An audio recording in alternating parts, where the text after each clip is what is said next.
Life is a workout, and Smoothie King is here to help you power through. Whether you're crushing morning miles or sprinting through back-to-back meetings, give your body the energy, protein, and power it needs to help you conquer your goals. Only at Smoothie King.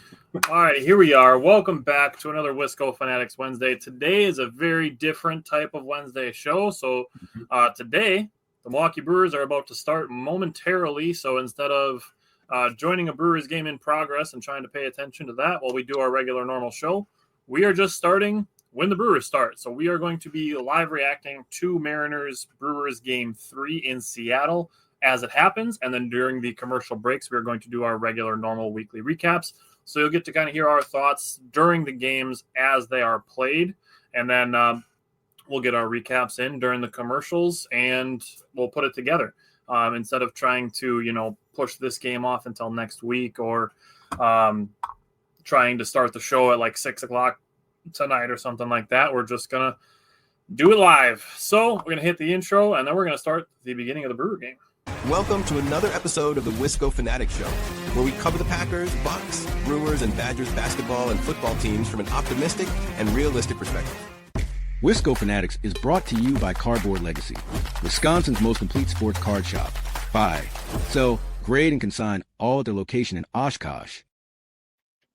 Alrighty, so as it said, we are sponsored by Cardboard Legacy. I got the Cardboard Legacy shirt on today. Want to give them a congratulations. They have been in operation for 3 years as of Saturday. So congrats to the guys at Cardboard Legacy and another thank you to those guys over there for their sponsorship. It has helped us. So we appreciate them and Nick and Riley that run the shop up there in Oshkosh. They're good guys. So definitely go check them out. And you can come see us at August at their next card show. So August 17th is their next card show. But Connor, welcome back to another watch party. It's one of those things that, we wish we could do more often if we had more time. But until the show pays the bills, we got to work full-time jobs. But here we are today, and we can watch the Brewer game. So Bryce Durang's up to bat. Jake, I don't know what the count is for you, but he just got the second strike to him.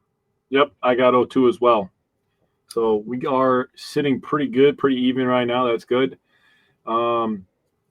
Castillo, I know we're going to talk about this a little bit. I was going to talk about this during my Game 2 coverage. I could just say it now since we're watching the game live.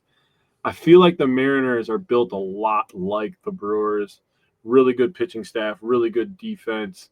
They got a couple people in their lineup that you are just like, okay, let's not let these two dudes kind of just wreck this game for us. Mm-hmm. And then they got a couple scrappers. They got veterans put in the right spot, young guys put in the right spot, and they're just on the West Coast. They're the West Coast Brewers is what I guess I'll call them. But they are built pretty similarly.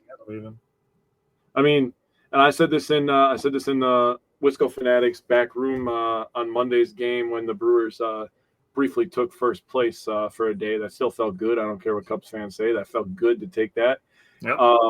I was like, the franchise for the Brewers did start in Seattle. So if you were going to cheer for a second team, if the Brewers were to ever go away, Seattle wouldn't be a bad option since that's where we started out. I don't hate that. Seattle, you mentioned they have good pitchers, and they really do. Mm-hmm. I think a lot of their guys are underrated. I think some of the guys' numbers that they have are, they make them a little bit underrated. Like Logan Gilbert, which we'll talk about Game 2 when we get to some of the recaps. But Logan Gilbert last night, he was really good, and he's a pitcher that I respect. Like he's legit. He's really good. Luis Castillo is really good. Yeah, he's not exactly a pushover, man. He's gonna give you 5-6 innings of good baseball, keep your team in the game. Yeah. Again, adopting that same mindset that Brewers fans have adopted over the last couple of years. Yeah, I agree with that, Connor. 100% agree with that. Connor said Cal doesn't get the national love he deserves. We're definitely going to talk about Cal Raleigh plenty today. Got a hold of one pitch last night, man. Yep. But he should be the AL MVP as of right now. Yeah, I don't want to see people talking about Aaron Judge. The Seattle's in a better position than the Yankees are, in my opinion. Yeah. And I don't strongly dislike Seattle the way that I do with New York. Yeah, that helps. That helps with my vote. Luis Castillo on the season. He has 7-5 record. He has a 3.21 ERA and 20 starts. Has a 1.21 WHIP. I mean, those are pretty solid numbers. Yeah, very solid. He's in the 94th percentile for fastball run value, so very good with fastball. Breaking ball is not so much, but his off-speed stuff is okay. But his fastball is what does it. He's a four-seam, sinker, slider, changeup. But yeah, his four-seam fastball is definitely his best pitch. So Connor asked, do you guys plan on having any trade deadline content? The answer is yes. We will be doing that next Wednesday, so tune in for that. We're going to get I believe we settled on a top 5. We're going to get a top 5 together so we can put together a nice list. That, if we do a top 5, we could put, maybe 2 pitchers. I don't think we need any pitching, but I'm just saying it allows us to have a little bit more freedom with our trade ideas. That'll be next week, by the way, Connor. Next week is when we're going to be doing that. So Christian Yelich just extended his hitting streak or his on-base streak to 29 games. That matches the longest streak that he's had since 2020. Wow, that's impressive. So if he gets on base on Friday, he will have exceeded any streak that he's had since his MVP and second-year MVP years for getting on base. I like that. I wonder what Barry Bonds' record is for most on base streak. God, it's probably like fucking 140. Yeah, because he got intentionally walked so much. But yeah, it was like there was like one season where you could take away all of his hits and he would still have like the highest OPS or something. Yeah, that's something just stupid like that. That's just ridiculous.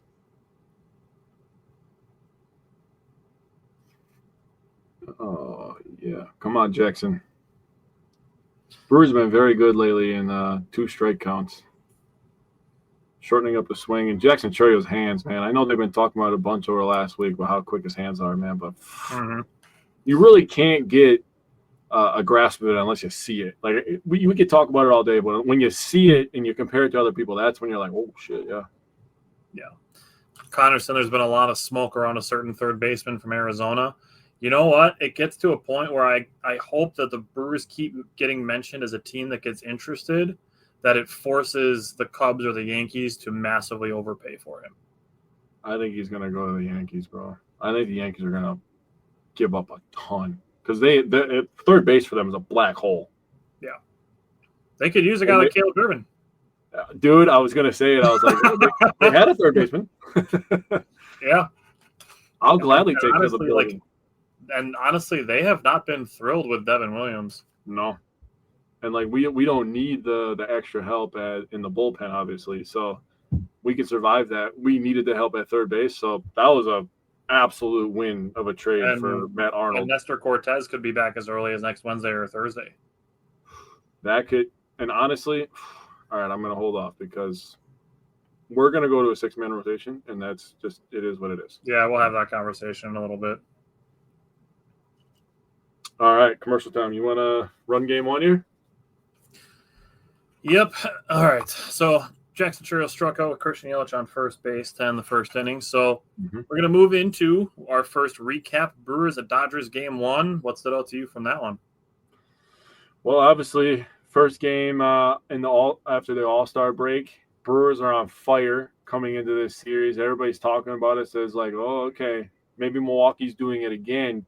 And they come out in LA and they win a shutout 2-0 versus the Dodgers, 9th shutout of the year at this point. Also, mind you, going into this game, the series where the Brewers swept the Dodgers in Milwaukee, we outscored them 15-4. So we really dominated them in a 3-game series in Milwaukee. And then you come into this one and Quinn Priester's on the mound. He gets the win, gives you 6 innings, 3 hits, no earned runs, no walks, and 10 strikeouts. That is domination. Also, to get those stats, he only threw 77 pitches, so that's just right there. Yeah. When I saw the pitches, I was like, holy shit, dude. Dude, he was dominant from the get-go. Like, he literally struck out Ohtani, Betts, and Freeman to start the game. Yep. He was fucking dealing. Yeah, he was dealing. You mentioned the 77 pitches to go 6 shutout innings. That's fantastic. 10 strikeouts, no walks. I'm definitely going to have a stat for you probably on the second commercial break when we get to that. But Quinn Priester was absolutely dealing. He had 15 out of 20 first pitch strikes. And I'll just throw it out there. Quinn Priester is the first pitcher to throw a quality start versus the Dodgers with 10 strikeouts and no walks. Also, pitchers with games of 10 strikeouts and 0 runs. Tariq Skubal has 4, Sonny Gray has 3, and there are 3 players tied with 2, and one of them is Quinn Priester. Yeah.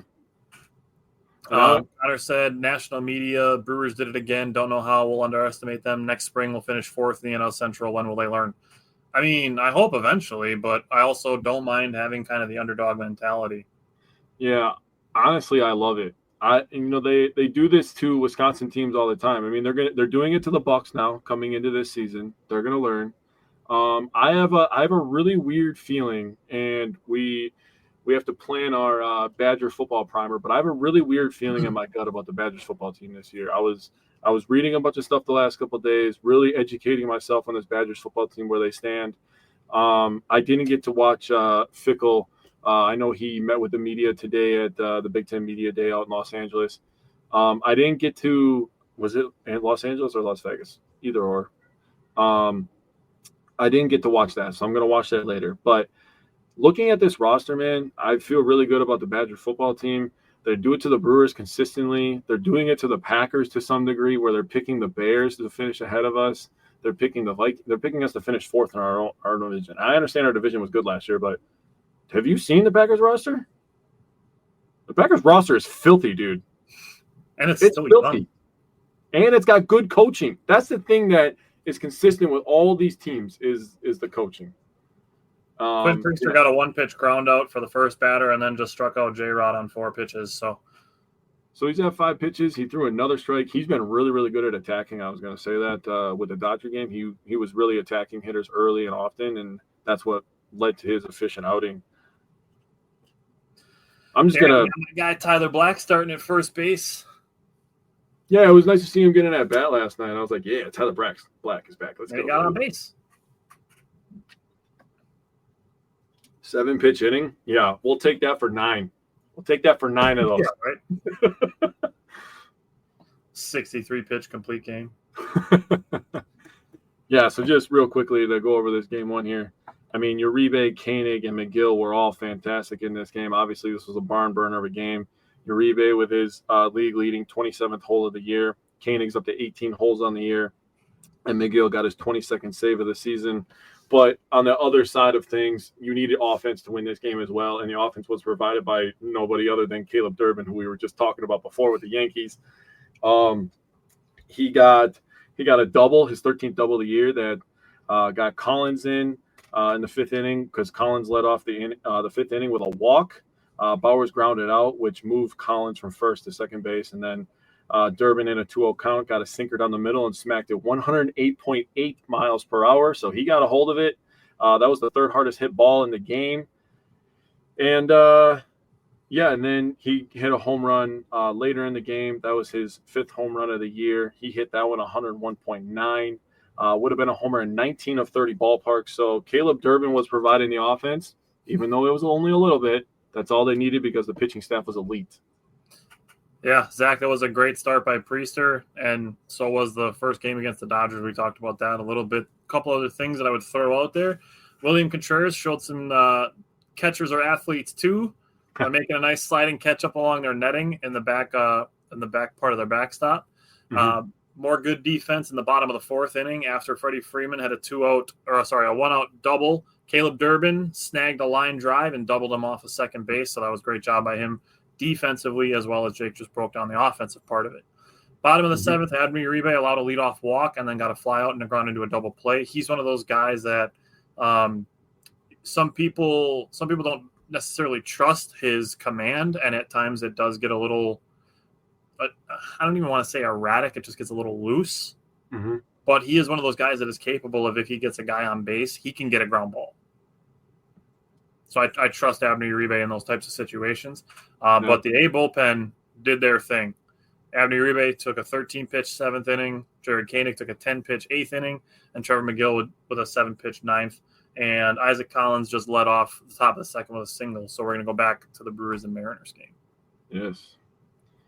And then you can you lead off game 2. We'll do the flip-flop thing where you can. I think I have a couple more things here too yet. But yeah, that's fine. Connor said it seems like the Phillies, at least for me, is the changing point in the season. I could see that. And to give an update on the NL Central race, the Cubs are losing right now 8-2 to the Royals. Yeah, we can scoreboard watch that a little bit too while we're I'll the Brewers and Mariners right now. What inning is that in? That is in this bottom of the 6th right now. 0 outs. The Royals are ahead 8-2. The Cardinals are losing to the Rockies right now as well. Did you say the Cubs are losing 8-2? Yes, 8-2. Jesus, dude. So the Cubs think that the Brewers are just lucky. Meanwhile, they've lost 12-4 and are losing 8-2 right now this week. Yeah. Jeez. Hey, Zach, we hope so, Tyler man. Black is so due for a breakout this time up. I would love for him to pull a ball down the right field line and leg out a triple and be like, dude, we have a first baseman that's fast with good contact too. Well, he definitely pulled one down the right field line. Am I ahead of you now? Yep. My bad. You're going to like it, though. I promise you'll like it. Good call. Dude, literally when you said it is when it happened on my screen. I'm not kidding. Yeah, I'm good. Here we go. Dude, look at the hustle. Even if that throw's accurate, he beats it. I'll take a double instead of a triple, but that was pretty good. Yeah, like literally as you're like, I would like for him to pull one down the right field line. I'm like, I don't know if you're watching the same game I am, but it's pretty good.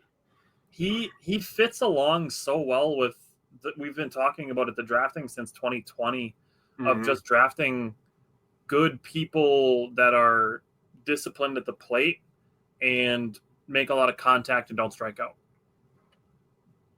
Black will definitely have his opportunities. Connor said people gave up on Black. Black will definitely have his opportunities in this upcoming season. I mean, Jake Bauers is probably going to be gone. Let's just be honest with how it is. Yep. And, oh, crap. Yep, you're going to like that too. And, the thing with Hoskins is he's probably not going to get re-signed, Yeah, 18 mil. Yeah, just the realistic part. Damn. Man, Blake Perkins barreled that. So now we got 2 more guys, Blake Perkins and Tyler Black, 2 guys that haven't been producing this year because of injuries and whatever other reasons that, there are. And now these guys are going to be playing and producing. The Brewers roster is just insanely deep.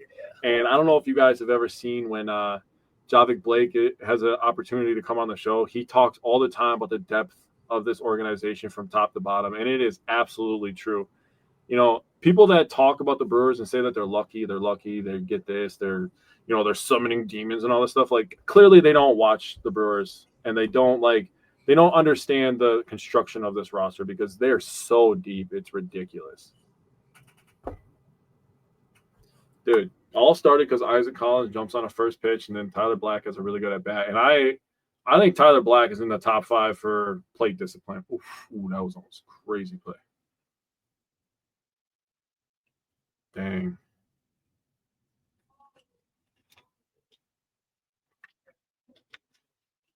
All right, boys. See what we got going on here. There you go. Editing it. I like it. Up 2-0. We can call them the Chubs. The Chubs are losing. Yeah. There we go. Get that on there. Yeah, I love the Brewers draft, man. I didn't get to read too much on it, but I saw the picks, obviously. But man, I read this. Yeah, dude. Yeah, Zach. He had 60 stolen bases in the minors last year. Yeah, he can fly, and just adding another dude that can cause havoc on the bases with speed. Mm-hmm. Connor, the Brewers with the draft. Connor said, surprised the Brewers also had another good draft. The thing that the Brewers have done, they've kind of pivoted where they take some below slot guys earlier in the draft to have more money in the middle of the draft. And what they've been doing, Joey Ortiz got a sac fly to get Blake Perkins over to third.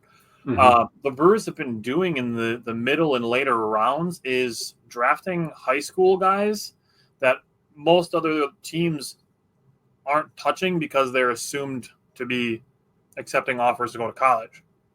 So the Brewers have been drafting those guys and then being able to offer them more money because they signed their earlier draft guys to a lower slot value.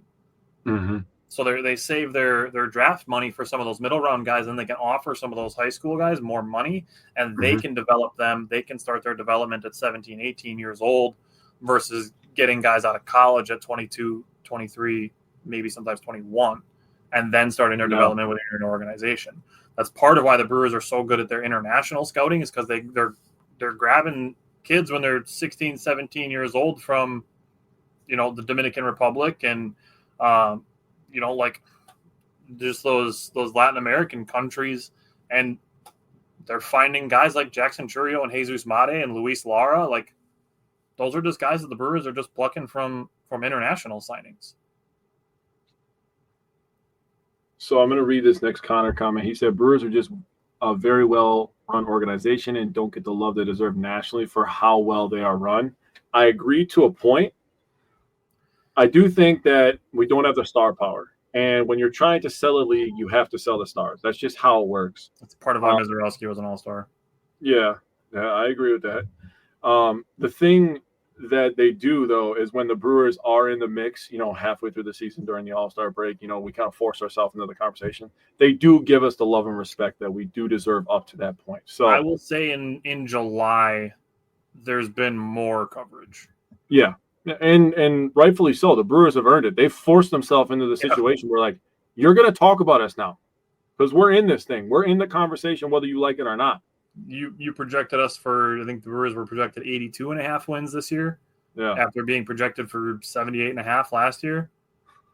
And they could go 500 from the rest of the point on and still win 91 games. Like, I didn't see that.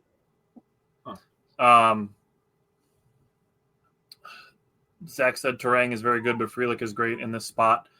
And that's injuries happen. They happen to everybody. Yeah. Sal, I've loved him in the leadoff spot, and I love Terang actually in the 5 and 6 spot. Me too. Dude, I can't wait till I get my boy Sal back, dude. I feel like me and you were like the first couple of people that were like, yeah, dude, I love Sal Frelick. And now everybody's like, I love Sal Frelick. I'm like, do you love Sal Frelick? When he was in Double and Triple A. Do you love Sal Frelick? We love Sal Frelick. You don't love Sal Frelick like we love Sal Frelick. For real, dude. The last couple things that I had on Brewers-Dodgers game 1. Brewers only allowed 6 hard hits in the entire game. They registered 13 of them themselves. Joey Ortiz made a great barehand play to get Betts to end the game. With Quinn Priester, the thing that impressed me the most about him last week was his balance. There wasn't really any one specific pitch that, his velocity was up or, that he was, painting with. All 4 of his pitches were working really well last week. That marked the Brewers' 8th game in a row on their win streak. Only team to win 8 games in a row this entire season twice. No other team has done it. And then, like Jake mentioned, the 9th shutout. Zach said it's just part of the game, and he plays the game right. And that's why people love Sal Frelick. Yeah, he's as Connor's place of employment gets their nice Rally House commercial, Brewers and Dodgers game 2 from last week. Blake Perkins made a nice catch in the bottom of the second. This was his first game starting. He did get 1 at bat in the first game of the Dodgers series, but he led off the third of the top inning with one of the easier triples that I've ever seen. He could pretty much jog into third base. Joey Ortiz singled him in. Bryce Terang drew a walk, and William Contreras made it 4 straight on base with a double to right center. That is a big part of why I feel William Contreras is coming around. Because he's using the opposite field. Yes. That put the Brewers up 3-0.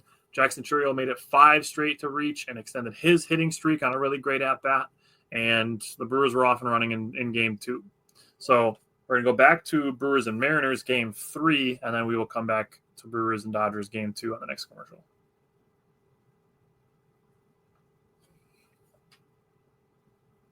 See if Quinn Priester can put another 7-pitch inning out on the board.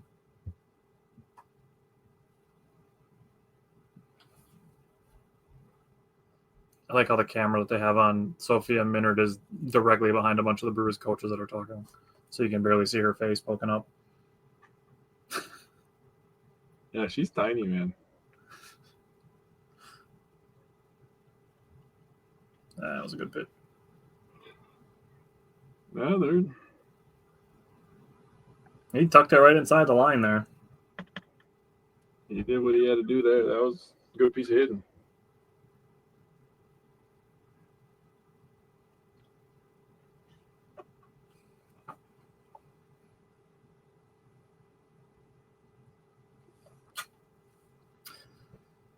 All right, now the situation, you got a leadoff double. Priester's probably got to get, he's a ground ball pitcher, so this is not a terrible situation for him. So he's got to get a ground out, but he's got to get a punch out. Yep. Or he's got to get 2 ground outs. This is where the sinker becomes a really important pitch for him. Mm-hmm.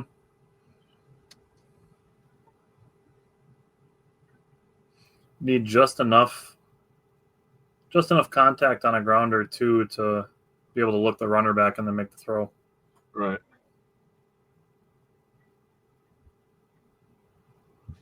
So there they are talking to Sophia Minard, who is standing behind Julio Borbon, Freddie Peralta, and Jose Quintana.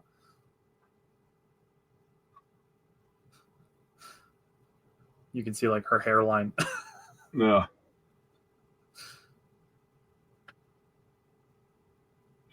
Attaboy, Quinn Priester gets the first strikeout. Now 2 groundouts and you're out.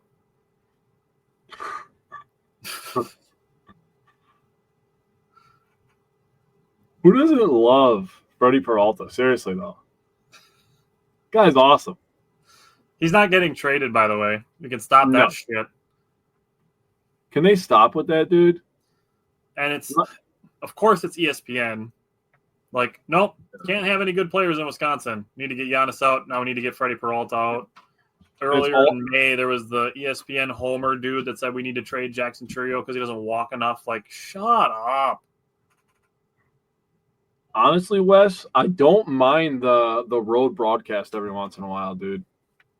Just to kind of hear how they talk about our teams. Yep. I don't mind that once in a while if I rewatch games. Yeah. I won't divulge where I do so because it's not always from, the Seattle broadcast. But if what I'm watching, when I'm rewatching games, if I get the opposing broadcast, like you said, I don't mind getting the opposing point of view on our teams, whether it's baseball or basketball teams. Look at Quinn Priester out here getting a fly out. Zach said I wish they would sign Peralta for the rest of his career. Honestly, I would ideally like a 3-year deal with like a 4th-year club option because he's 30. He has a club option for next year, so like he'll be back next year, one way or the other. Like they're not trading him, but I don't know that I want to go past 35 right away. Yeah, I'm fine with a 4-year deal. That's right in the sweet spot. Obviously, like you said, a 3-year deal with a club option, that's perfectly fine with me as well. Wes said they're not bad compared to a Chicago cast. Ugh. Like, I could never listen to a Chicago cast or, like, Paul Allen, the dude that does the Vikings. Like, just people like that. Like, even when good things happen for the other team, like, just so much negativity. Like, nobody wants to listen to that shit. All right. Brewers lead's cut in half. All right, Priester, get the ball down. You're leaving it up a little bit, bud. Connor said, just like Willie, I think Freddie gets extended or finishes his contract out. They've been having the extension talks, like, since spring training. So, like, the conversations are happening already, which is a good thing. So maybe it's even something that gets done this winter. Wouldn't surprise me. Yeah, and obviously Freddie, saying that he wants to stay here is a good thing too. He's kind of given up a little bit of his leverage saying that, to be completely honest with you, but it's okay. He wants to stay here. Maybe we can get a little bit of a discount and keep him here because if anybody wants a discount, it's the Brewers. We're just going to call it what it is. Well, and I feel similarly about Brandon Woodruff. Like, yeah, he's a guy who wants to be here. So like, you know, even if it is not necessarily a leverage thing, but you bring it up as just a selling point, like, yeah, you can probably get $10 million if you go on the open market. But if you sign here for 6.5, you understand that you are such an integral part of our culture here. Mm-hmm. Obviously, your family is ingrained here. Like, you are part of the family. And every single interview you will see of a Brewers player talking, hopefully that gets snagged. Nope. That's annoying. That's one of those ones where you're like, they found where they ain't. Yep, that's a blooper. That's a blooper for sure. All right, new game, 0-0. But you listen to any interview with any Brewers player, and all of them talk about the people in the clubhouse, the people in the front office. They all use the word people, which we have said so many times, so many times, that the best advantage that a small market team like Milwaukee has is their people. I did hear that, Zach.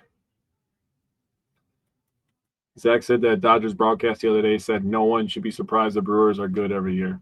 I did hear that, and they're absolutely correct.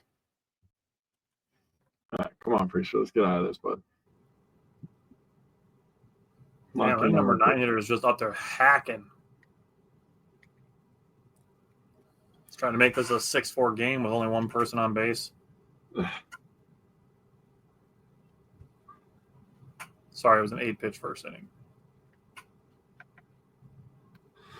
Well, obviously, Seattle, the last couple games, has been trying to attack our pitchers early in counts. Uh-huh.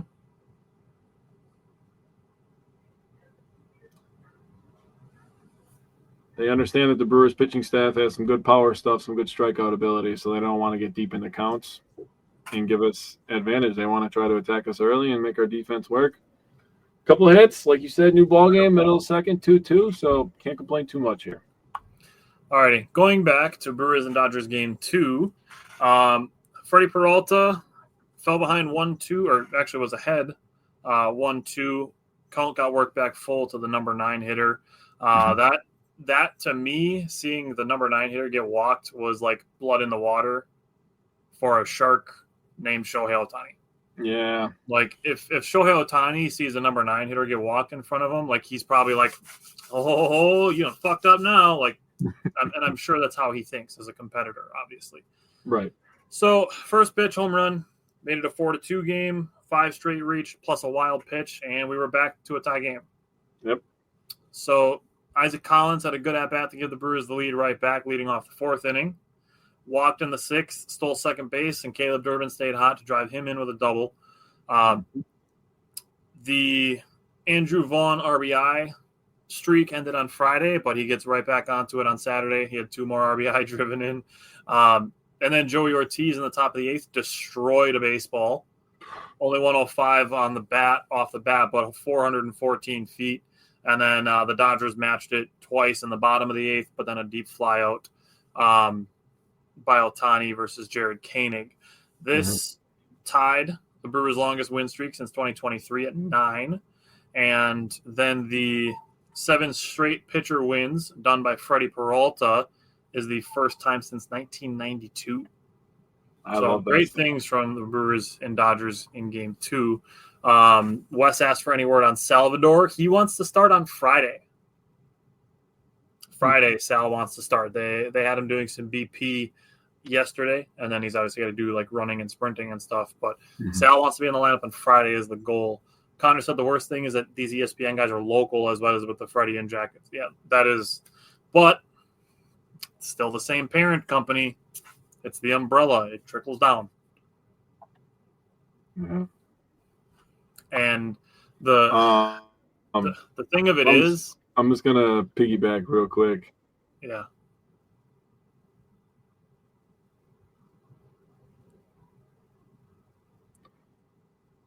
You back? No, go ahead.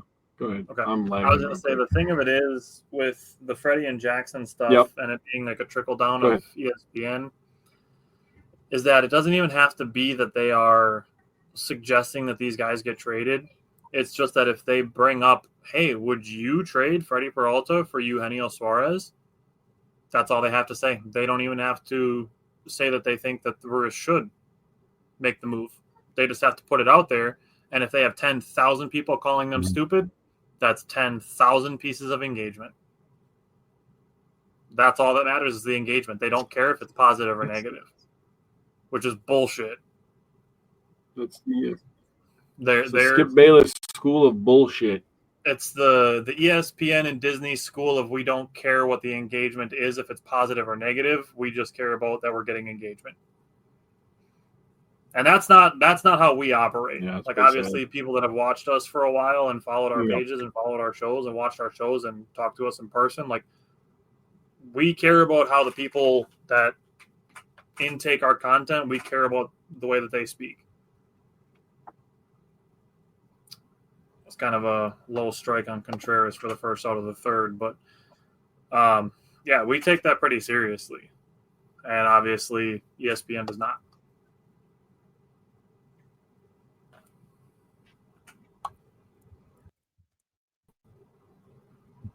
Oh, what are you doing? Why are you taking me off the screen, man? Trying to hog the spotlight? my freaking computer is going crazy. I'm gonna leave real quick and restart my stuff. I'll be right back. Okay. You control it while the game's going real quick. Okay. Be right back. All right. So we're in the top of the third inning. Got one out for Christian Yelich. As it's on the screen, we got a 2-2 game.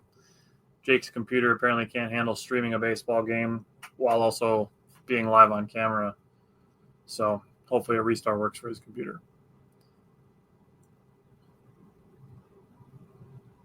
I don't think the Brewers need to trade for a guy like Suarez. And people aren't going to like that the Brewers are in the conversation for him and then don't get him. But I hope that they are in the conversation enough that the Yankees or the Cubs give up like their number one prospect to get Suarez, who is a rental. That's what I hope. That was not a strike to Christian Yelich either.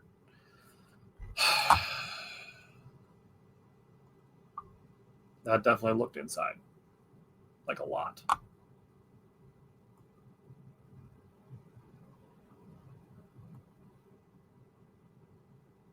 Yep, that was definitely inside.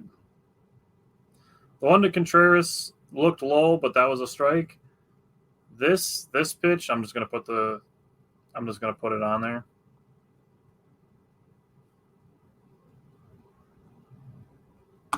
Yeah, the pitch that Christian Yelich just struck out on was not a strike. Pitch number 5 right there. That's not a strike.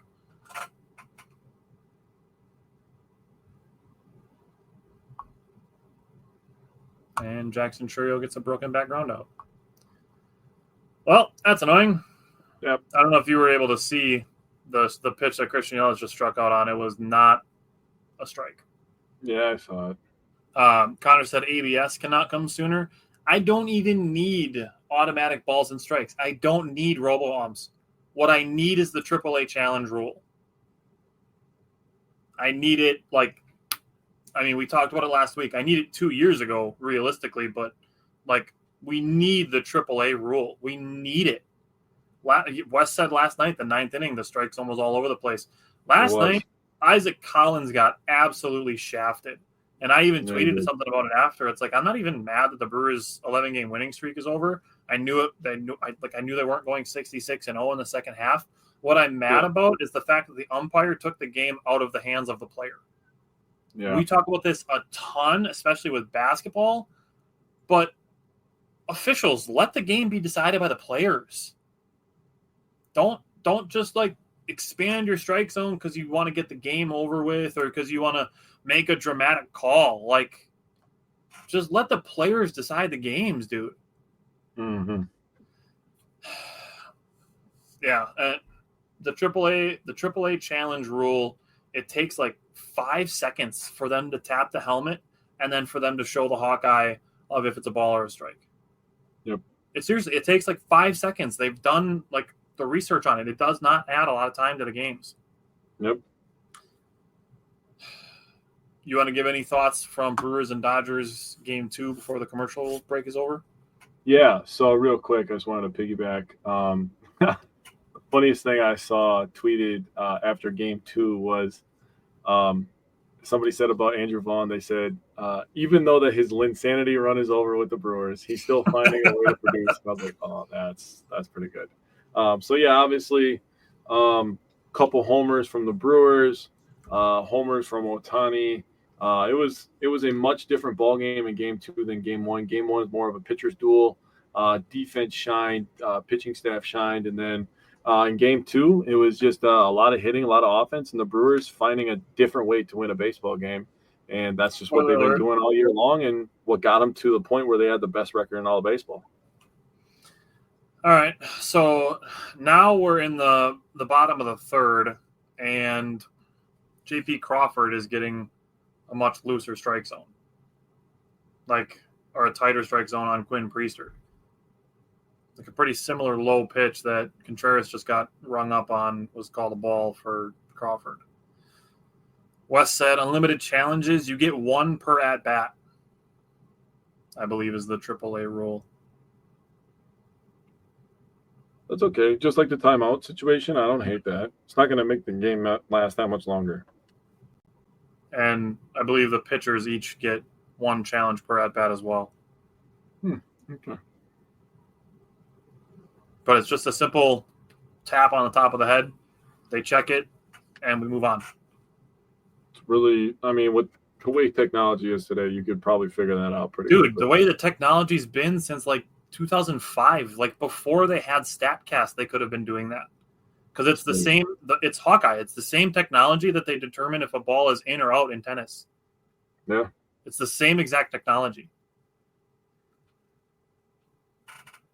Quinn Priester is getting bit by the soft contact bug a little bit. Dude, I was like, dude, that's 2 now. That's 2 soft contact bugs. Blooper for a run, and now 1-0 infield single on a tapper. Can't complain about it, though. I mean, the Brewers do it plenty. Yeah, 100%. So I'm not going to be like, oh, my God, this is bullshit. The Mariners are so lucky. No, it's part of baseball. They literally say hit them where they ain't.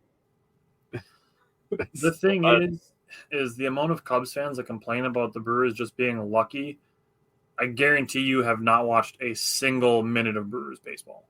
Bro, when I tell you my first takeaway from game 3 of the Brewers and Dodgers is the funniest thing about the Brewers beating the shit out of the Dodgers is not even that we're beating the shit out of the Dodgers. It's that when the Brewers win against anybody and they're closing the gap and Priester's getting squeezed now. This is starting to piss me off. oh, you'll like what happens next. What's up, buddy? Is that Cubs fans are crashing out after every single win, and it's the funniest thing. I just like reading all the threads, dude, and seeing all Priester. The TikToks and the shorts, and it's like, oh, dude, that's so funny, bro. All right, Quinn Priester got a ground ball double play to get out of the inning, so good job by him. Was there anything else you wanted to say on Brewers-Dodgers game 2? No, I trust that you just covered it good enough. So okay, all right, let's go to Brewers and Dodgers game 3. Yeah, so Quintana on the mound, and my opinions on Quintana remain the same. He's a veteran. When he needs the control, he's going to have the control. I said that to you literally during this game. There was a situation in this game where he needed to dot the I, and he dotted the I and crossed the T at the same time. So I don't know why everybody's just so quick to get rid of him. I understand that he's an expiring contract and he's an older guy, and people are excited for guys like, Robert Gosser, who we're starting to hear murmurs of. They're excited about Logan Henderson, who we saw earlier this year. Yeah. I get that.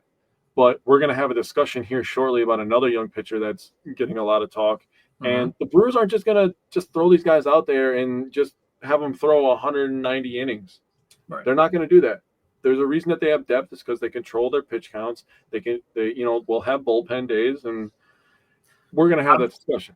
I'm going to get super passionate about something, and I'm just going to write it down so that I remember to say it when we talk about it, because there's the fact that there's still a lack of trust is wild to me. Yeah. So Let me just jump in on Quintana specifically.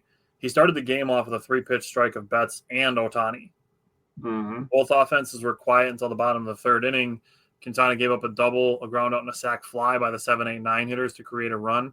And then Betts and Ohtani manufactured 2 more. And the Ohtani at bat, Quintana was behind 2-0. You mentioned he locked right back in after that. Yeah. People don't like that he gives up 4 runs in an appearance, but that happens. We're not talking about how good he pitched the last 2 before that. And shout out to him for finishing 6 innings in this game. Yeah. So we'll jump back in on anything else in the Dodgers' third game on the next commercial break. So we're back to Brewers and Mariners, top of the 4th inning, and Isaac Collins is leading off.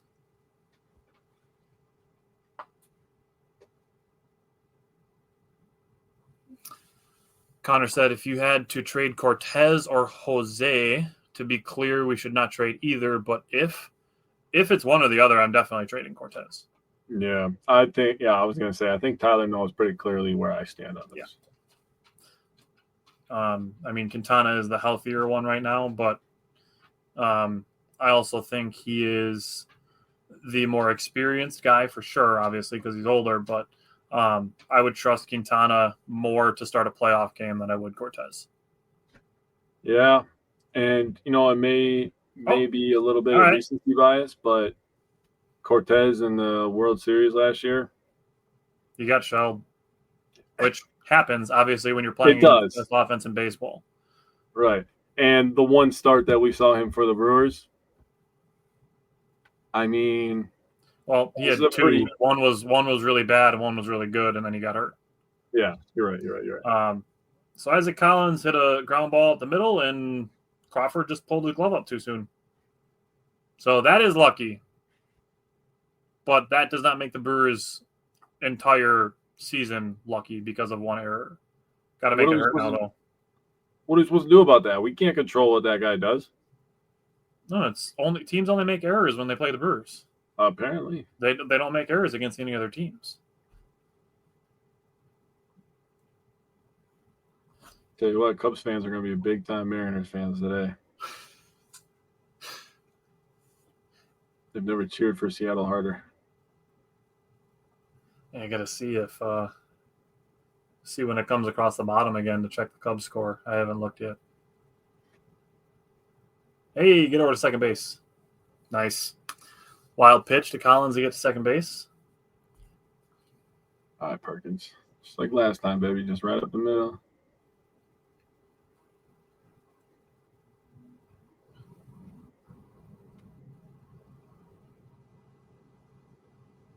Not everything has to be a home run, and that's, I do, there's a lot of discussions going on about the Brewers. People are talking about they need more pop in their lineup, and I agree they do need a little bit more pop, but I like how the lineup is playing right now, just making contact, making things happen. That's really the identity of this team, just forcing the defense to make a play. And I'll agree that the Brewers could stand to add a bat. I don't think they need to go and get Suarez. Like, they don't need to go and overpay for the top bat just for the sake of getting one. Like, a guy like Ryan O'Hearn, I think, would be a good fit. He's probably one of the top bats, but they wouldn't have to pay as much to get him, I don't think. And, even a guy like Ryan McMahon, who started off the season really slow but has gotten better over the last month and a half or so, I think would be a good option. Because I don't think that the Brewers need to find somebody so good that they just bench Joey Ortiz or platoon him in Durbin. Like, I want a guy that, maybe a little bit of a utility guy where they can give Yelich some days off at DH. They can give Durbin some days off at third. They can give Ortiz some days off at short, and they go into the postseason healthy. Yeah. Basically, something like what Isaac Collins has done for the outfield. Pretty much, yeah. That's what I would like, but for the infield. So if it is Suarez and you can get him, the conversation was brought up to us in one of the group chats that we're in, and somebody asked the question, would you entertain trading Brock Wilken? Ooh. Anthony Siegler just got hit by a pitch with 2 outs. With how Durbin has looked this year, that's interesting. I said, based on the way that Durbin has played, I would consider trading Brock Wilken. It's on the table. Wasn't on the table to start this year, but it's on the table. No, it wasn't on the table up until like June 1st. Yeah, that's fair. I will say I would not trade Cooper Pratt, Jesus Mate, or Luis Pena. Yeah, no, those. Here's the thing about that, and there's been a lot of discussions about Cooper Pratt in the deal for Suarez. I do believe in letting prospects kind of work their way up, and there is a lot of talk about Jesus Mate, but I'm not giving up Cooper Pratt just because we do have an insurance behind him. Cooper Pratt could turn into an all-star. We don't know. Jesus Mate is still also in low A. And he's also a very young player. Who says that he stays at shortstop? He's at least, even if he's on the Jackson Chourio career path, 2 years away from being in the big leagues. Yeah, that's if he skips AAA like Chourio did. Like, people are forgetting, like, Cooper Pratt doesn't turn 21 until next month. Yeah, that's insane.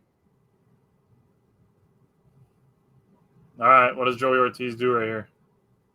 You'll like it. Slaps one to the opposite field. That's a good approach by him, too. Oh, what a slide. Wow. The ball beat Isaac Collins there, but the slide. That goes into the same discussion that we've talked about. Yeah, that's how not good luck. The base running has been, dude. That's not luck. That is a skill that clearly they work at. 1,000,000% skill.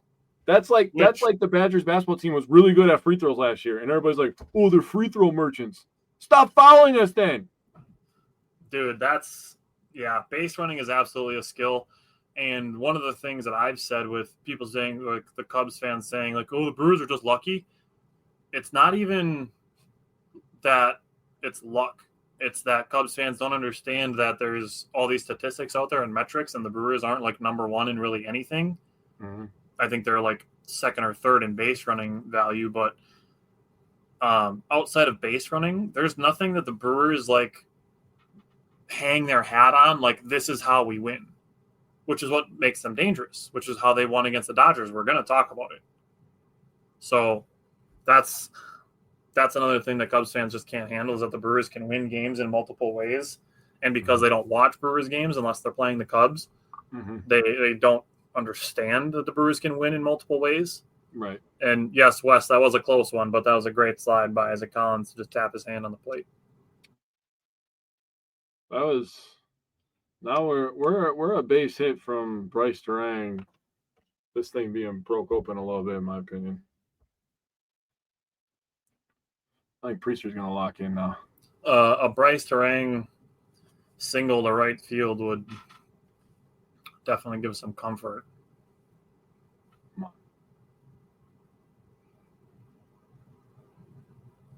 I do like that the Brewers responded and got the lead back right away.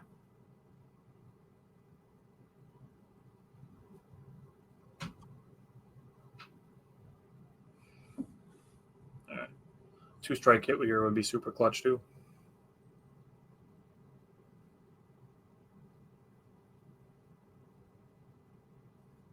Get on your horse, Bryce.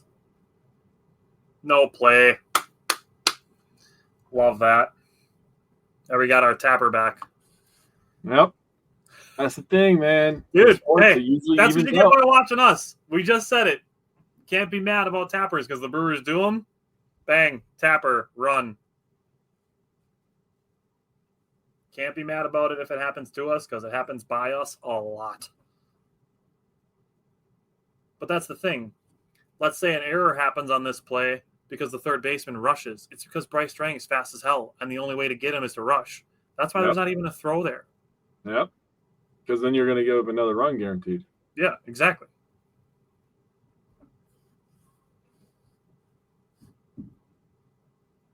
Would love if Contreras could put one in a gap and make this 6-2. Now I'm getting greedy.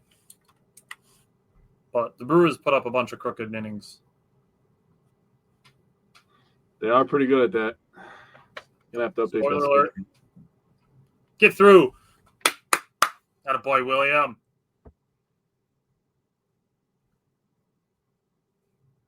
Not the gap I was looking for, but I'll take it. Hey, any way works for me, man. Crawford is having a tough day defensively so far. Yeah. Having a tough inning defensively. Yeah, that's even more true. This inning started with the Isaac Collins ball going under his glove. That's a tough play. Like, that's probably going to go in as a single for Contreras, but that would have redeemed him for the error that he had against Collins. Yeah, that would have been a really, really nice play if he made it. But that would have been. That's what makes Bryce Terang so amazing, dude. Is you watch him, he makes everything look smooth and easy, and it's like you guys don't understand how good he is. So the Brewers' 3 runs that they've scored in this inning are unearned because Isaac Collins reached on an error. But the thing of it is that everything that happened after that wasn't luck. No. Like, Siegler got hit by a pitch, which, you can't really teach either. Unless your name is Mark Canna, you can teach getting hit by pitches. That guy could get hit by a pitch like nobody's business. All right. But, I mean, Bryce Terang having an infield single, William Contreras hitting a hard hit ball. Like, there's nothing lucky about that. The Joey Ortiz opposite field hit. You can tell by Jake's face that something interesting just happened with the other.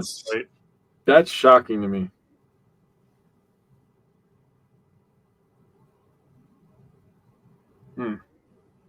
Oh, shit. That was a choice. I'm not sure how to feel about that. I don't hate it strategically. I don't either, but it looked to me like the third baseman was playing up. Yeah. If the third baseman was back, fuck yeah, do that all day. Then it makes. I agree. I 100% agree. It makes. But to me, it looked like the third baseman was playing almost even with the bag with a runner on third. So I don't love it in that situation. Yep. That's why I'm like, okay. All right. Well, that was a choice. All right. Brewers Dodgers Game 3. We talked about Quintana. So what else did you have from Brewers Dodgers Game 3 from Sunday? Yeah, give credit to the rest of the bullpen here. Grant Anderson has been really, really good lately. People shouldn't have thoughts of, oh shit, Grant Anderson's coming in over the last couple of weeks. He's been absolutely solid. He's a bridge. Yeah, he only needed 12 pitches to get 3 outs. Deal Hall and Nick Mears combined to throw a scoreless inning. That was just one of those situations where Deal Hall just ended up walking a guy, and it was just like, okay, well, now we need our, and you said this a couple weeks ago, we need our it's time to not fuck around pitcher to come in. So Nick Mears comes in and gets the out in 5 pitches that he needs to get out. And then Abner Uribe made things very, very interesting in the 9th inning. I got to a point in the 9th where he got what happened? Yeah, he got an out, and then he gave up a single. And then he got a fielder's choice, and then there was a single and a walk. And I was like, oh, God, please don't let this happen to me on Sunday. Please don't let this happen. And then he gave up a run on an error by Vaughn. The ball was a little high. I'm not that mad at Vaughn, honestly. Yeah. I will say there was a point in this game where there was a run scored by Churio because he was hustling all the way around the bases. Yep, we're going to talk about that for sure. And then there was a situation right here where there was not as much hustle with the LA base runners, and it ended up costing them.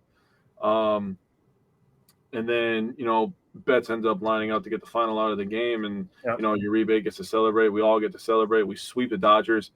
I think the funniest thing for me coming out of this game was realizing that the Colorado Rockies are going to beat us more times than the Dodgers this year.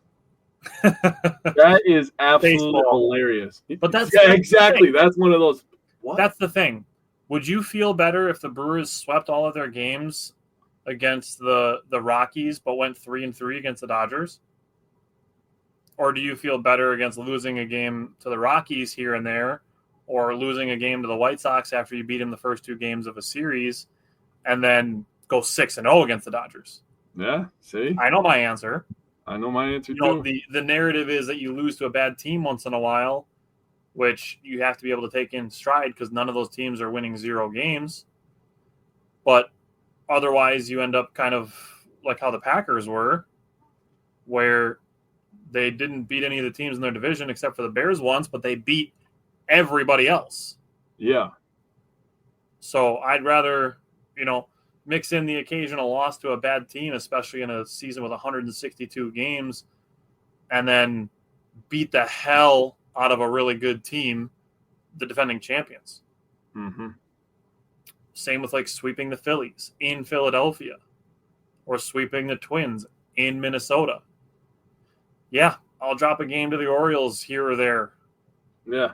Or a game to the Marlins here or there in exchange for sweeping good teams that, build confidence and show that you belong and give you confidence for the playoffs because those are the teams you're going to be facing.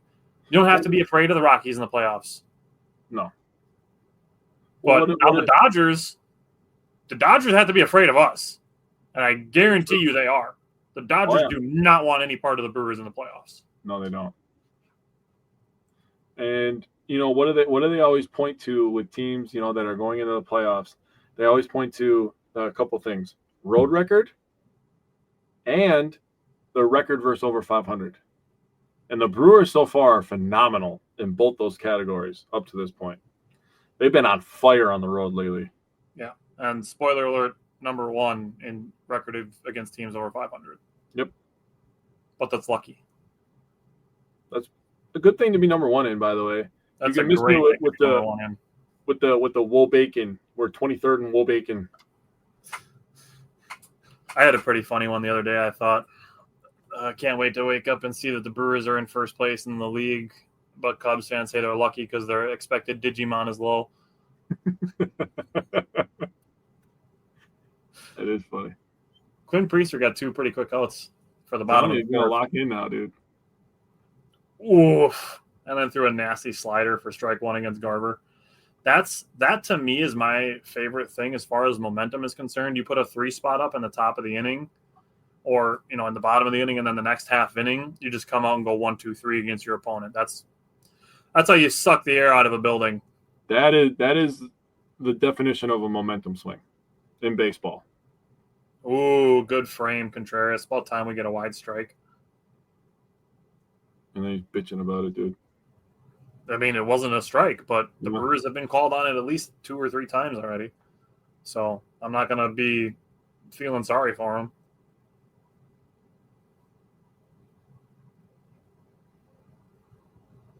All right, threw 1 wide.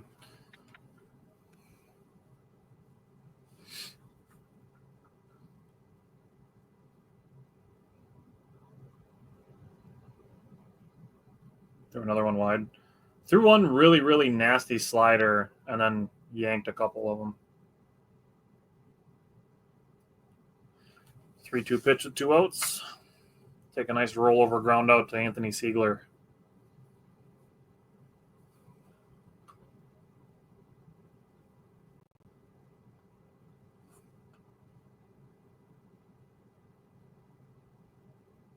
It was in the right direction. He had a foul, though.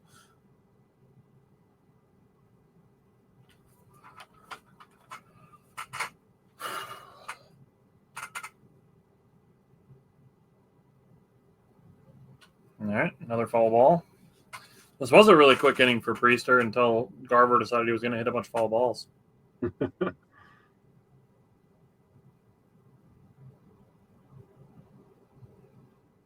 we go. All right. See, that's like you just said. Like, Terang makes that look so smooth and so easy. Dude.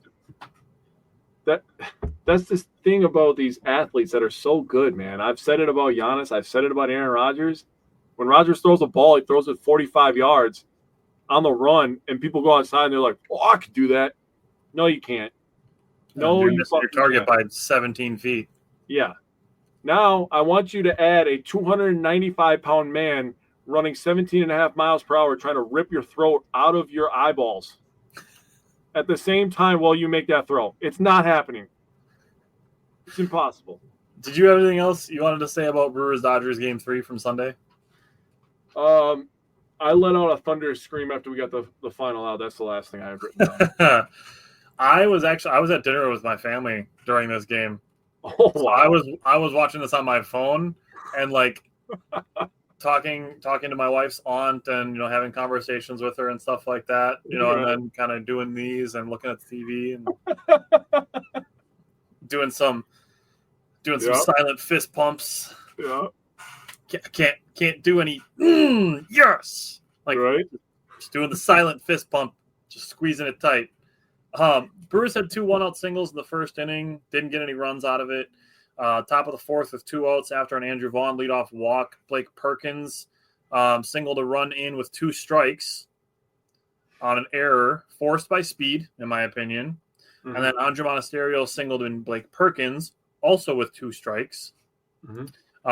To second on the Esteury Ruiz horrible choice to try to throw home to get Blake Perkins. Like, why are you trying to throw home to get Blake Perkins in the first place? And then by making that throw, allowed Andre Monasterio to get to second base. Mm-hmm. We talk about this often, and we talk about it especially with a guy like Andre Monasterio. Guys that don't play often, staying locked in. That's coaching. Keeping a guy like Andre Monasterio locked in when he does not play often. Esteury Ruiz was not locked in. He threw home with 2 outs with a fast runner on base. Yeah. You're not getting that guy. All you did was give an extra 90 feet to Andre Monasterio. Yep, and now he's in scoring position. And then what happened after that? A rope by Joey Ortiz to the center fielder who missed it off his glove was 109 off the bat. It was originally ruled a double before being changed to an error, but a frozen rope by Joey Ortiz, which it's possible that Monasterio could have scored from first on it, but definitely a lot easier to score from second. Yeah, you could pull up a little earlier. Yeah. Esteury Ruiz did kind of make up for it. He got himself a home run in the bottom of the 5th to give the Dodgers a 4-3 lead, but the Brewers put the pressure on with speed and by putting the ball in play with 2 strikes. Mm-hmm. So we're back to Brewers-Mariners, Game 3. It's top of the 5th now, and Churrio's leading off. He's in a 2-1 count for me. There you go. Extend the hitting streak? Spoiler alert, he extends the hitting streak. Blooper! With a blooper! All right, we're even on bloopers and tappers now. Bloopers and tappers. This one extends the hitting streak. We love to see it. He's up to 17 now, which is pretty incredible. A couple more hits and a couple more games, he's going to have a hitting streak as old as he is. Yeah, 4 more. Dude, if he gets – so he needs at least one in each of the games against the Marlins. And then game 1 against the Cubs could be the one where he matches his age with his hitting streak.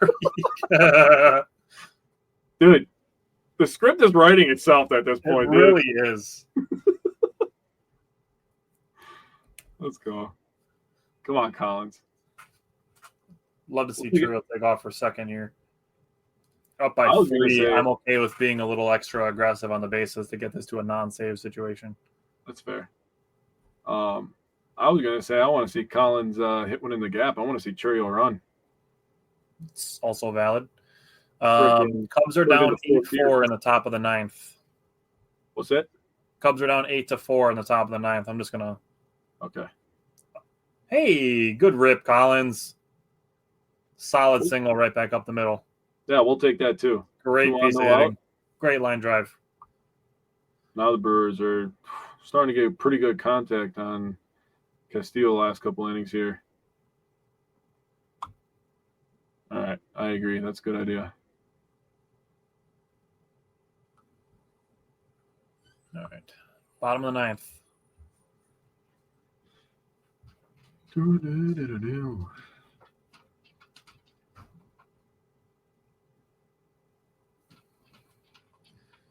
Oh. Come on, Tyler.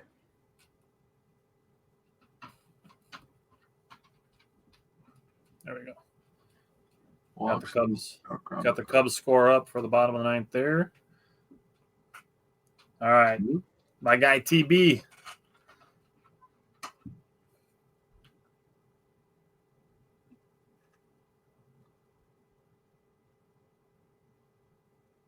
That'll do, Donkey. Boy. That'll do. Dude, just putting the ball in play. Opposite field hitting. Honest to God, just hit it at JP Crawford today. I'm not even kidding you, dude. Zach said perfect Brewers baseball the last 2 innings. Couldn't agree more. But, dude, oh, my God. Contact. Oh, I love the Brewers. Dude, I'm starting to actually kind of feel bad for Crawford, to be completely honest with you. I mean, that's a tough play to make. I mean, especially even with Churriel standing right there. Right. I mean, that would be a tough play no matter what. If he stops the ball, maybe it keeps Churriel from scoring, but he's not getting an out there. Yeah. I mean, you're probably right. He's probably gonna have to eat it at that point, even if he stops the ball, because right. pretty fast. He might have saved a run by keeping it in the infield. Yeah, but that was it.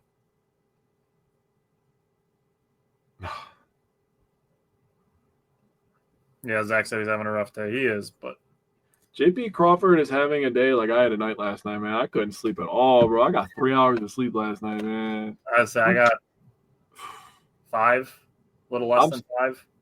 I had to I stayed up to watch game 2, so I'd have all my notes for today. I know. I watched the whole game, and then I tried to go to bed right after. Got to like 2:15 in the morning, and I'm like, God, why are you doing this to me? I follow all the laws. On Monday night, we were doing some family stuff, so I didn't watch Monday night's game until yesterday. So I was finishing up Monday night's game while watching last night's game. I was watching 2 baseball games at once last night. Oh, my. I was doing my Monday night notes while watching last night's game, but not watching 2 games. Yeah, I had Monday night's game on my laptop and last night's game live on TV. That's intense. Hey, I might be a busy guy, but rest assured my notes will be ready for Wednesdays. Hey, I feel that in my soul, bro. I wake up on Monday morning like notes will be done first Wednesday show. No matter what. Usually I save the only sleeping a couple hours for football season because you get pretty busy. There it is. Cubs just lost, boys. Love to see it. It's always a good day when Chicago loses. Inning. Expected batting averages on the 3 outs that they made: 030, 010, and 280. Gross. All right. Well, let's get a W and go back up. Yeah, love to see that. Zach said the Brewers have brought the bunt back too. And you know what? They still do it too much for my liking. But I'm okay with it because they can do it and get on base. Yeah. The bunting that I don't like is to commit outs on purpose. That's when I don't like bunting. I agree with that. Especially since we've seen, a bunch of instances of the Brewers being able to create a bunch of havoc on the bases with their speed.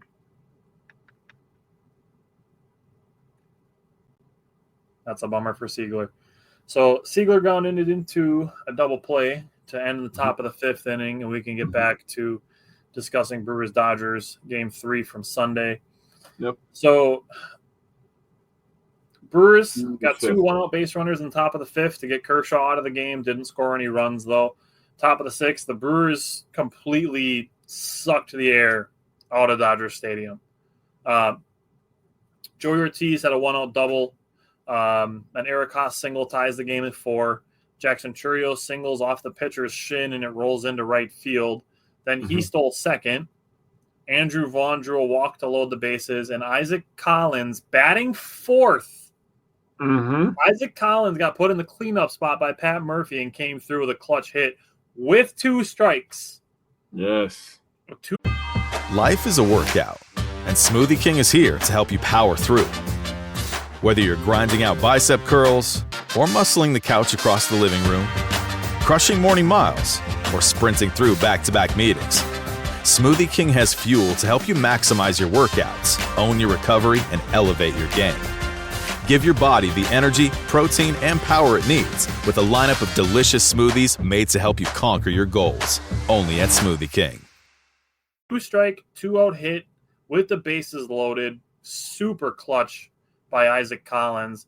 And you mentioned the hustle by Jackson Chourio to get in before the tag was applied to Andrew Vaughn. Bad base running by Andrew Vaughn. No sugarcoating that at all. He hasn't been here long enough to know how the Brewers operate on the bases. He's also not fast like everybody else on the team is. But don't want to make the third out at third base. But shout out to Jackson Chourio for stepping on home before that out was made. And that ended up being, like you said, the deciding run. Zach said just the threat of it helps, and Yelich's last inning was good, but a great play by Williamson.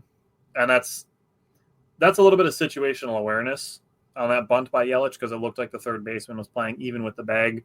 And I'm on board with bunting in that situation if the third baseman is back, but not if the third baseman is playing close to the bag. From Game 3, you mentioned Grant Anderson, DL Hall, and Nick Mears to pitch the 7th and the 8th inning. Abner Uribe allowed an unearned run. Andrew Vaughn just couldn't snag what would have been an absolutely insane play by Joey Ortiz. Yeah. For that to even be close. Like Derek Jeter +5. Right. Like insane play if Joey Ortiz would have made that. The last couple things that I had on Game 3 against the Dodgers as the bottom of the 5th gets going here. This was the Brewers' first comeback win of the season when trailing by 3 runs. They had won comeback games when trailing by 2, but this was their first win trailing by 3. And this was the first time since 1998 that the defending champ has been swept by a team. And the Marlins actually had it done to them 3 times in 1998 after they won the 97 World Series, which is really weird, but is what it is. Yeah. Joey Ortiz actually extended his hitting streak to 6 in the third game of the Dodgers series. Chourio extended his to 14. And obviously, Christian Yelich has his on-base streak extended as Quinn Priester records a strikeout for the first out of the bottom of the 5th. Last thing that I will say on Brewers-Dodgers as far as it relates to the 2025 regular season, in 6 games, the Brewers outscored the Dodgers 31-16. I'm so happy you put that in there. I have one last thing I'm going to say, and I was waiting until after you were done because it's something that happened after the game. They interviewed Kershaw after the game. And this shit just really bothers me. It's like they ask him a question, you have any thoughts? And I understand that they're trying to poke at him and get him to say something that's controversial and at the locker room. Grabbing. You've been around long enough. You're going to the Hall of Fame. You're literally a walking Hall of Famer. Yep. There's very few players that get to touch the field or court in whatever sport they're in, and they're walking Hall of Famers. Yep. You're one of them. You could have had a better answer than sounding like a fucking spoiled toddler, dude. You could see plenty of times during the game, like when some of the errors happened or misplays happened, and he's screaming into his glove, and then he hits the lunchbox when he's in the dugout. Like, I get being a competitor, but like you said, he's got plenty of experience. Yep. Like at that age, you should be able to handle it a little better. I would have liked at least a little bit of respect thrown our way. I understand the gamemanship with not wanting to do that, but I kind of just rubbed me the wrong way, and it really just kind of makes me not like Kershaw when, like, I really don't have a problem with Kershaw. He was with the Dodgers before they started doing all this buying of players and stuff like that, so I can't hate on Kershaw, really, but it is what it is. Yeah. Priester just gave up a 1-out walk, but, I mean – like you said, he's been around plenty long enough that he can be like, it just wasn't our day, credit to the Brewers, and then walked away. Yeah, and that would have been an answer that I've been like, okay, no bulletin board material. He's still showing that he cares. He's still showing the competitive fire. That would have been a perfect answer. That's not what he did. So if he wants to be a crybaby, the first thing that I said to one of my coworkers at work is they were talking about the Kershaw thing, and I said, you know what? That just makes me want to go to LA and whoop their fucking ass again.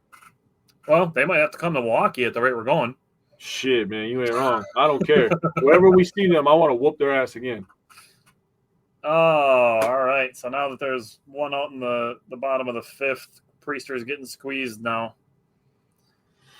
Also, Tyler was talking about his shirt before. I got to talk about mine. I'm wearing the old Happy Gilmore shirt, man. The new one comes out in 2 days.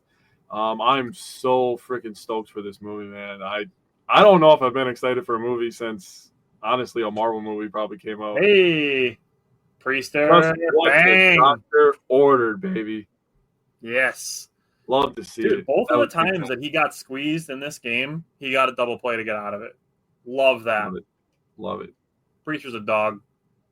All right, why don't you start game one of this right. Mariners series? So this is game one of the Mariners series that we are currently in, and the first 5 innings, Brewers are scoreless, and people are whining.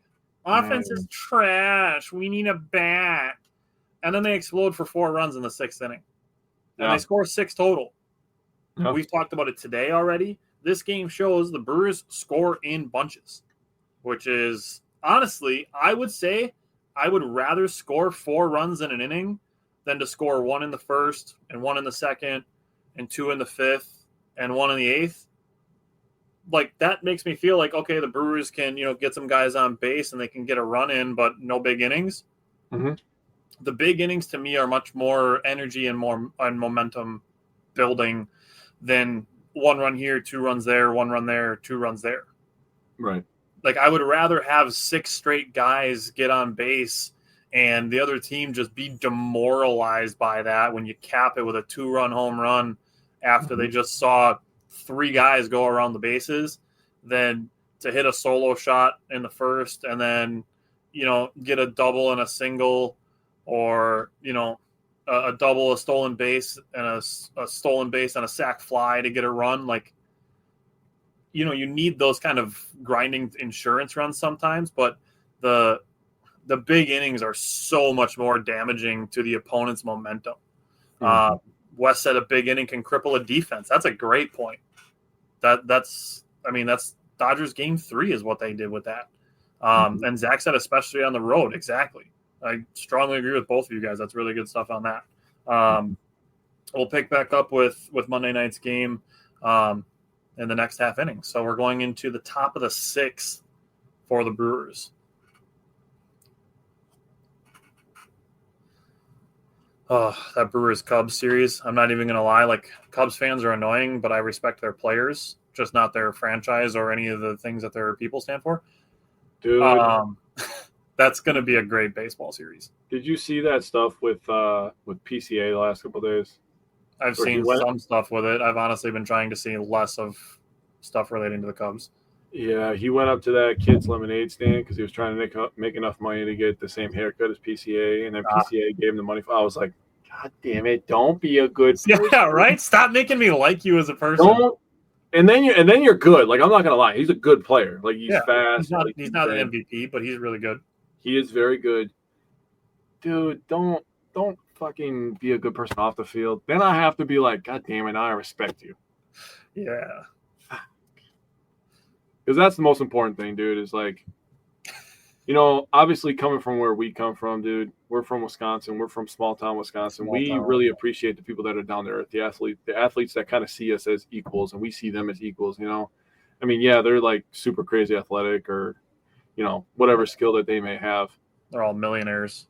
But they still treat the public as like their peers, and that's what we're looking for, really. And PCA, I mean, like you said with us, like we are, even in the optimistic and realistic space, the mental health aspects of it, like we are pretty strong proponents that athletes are people.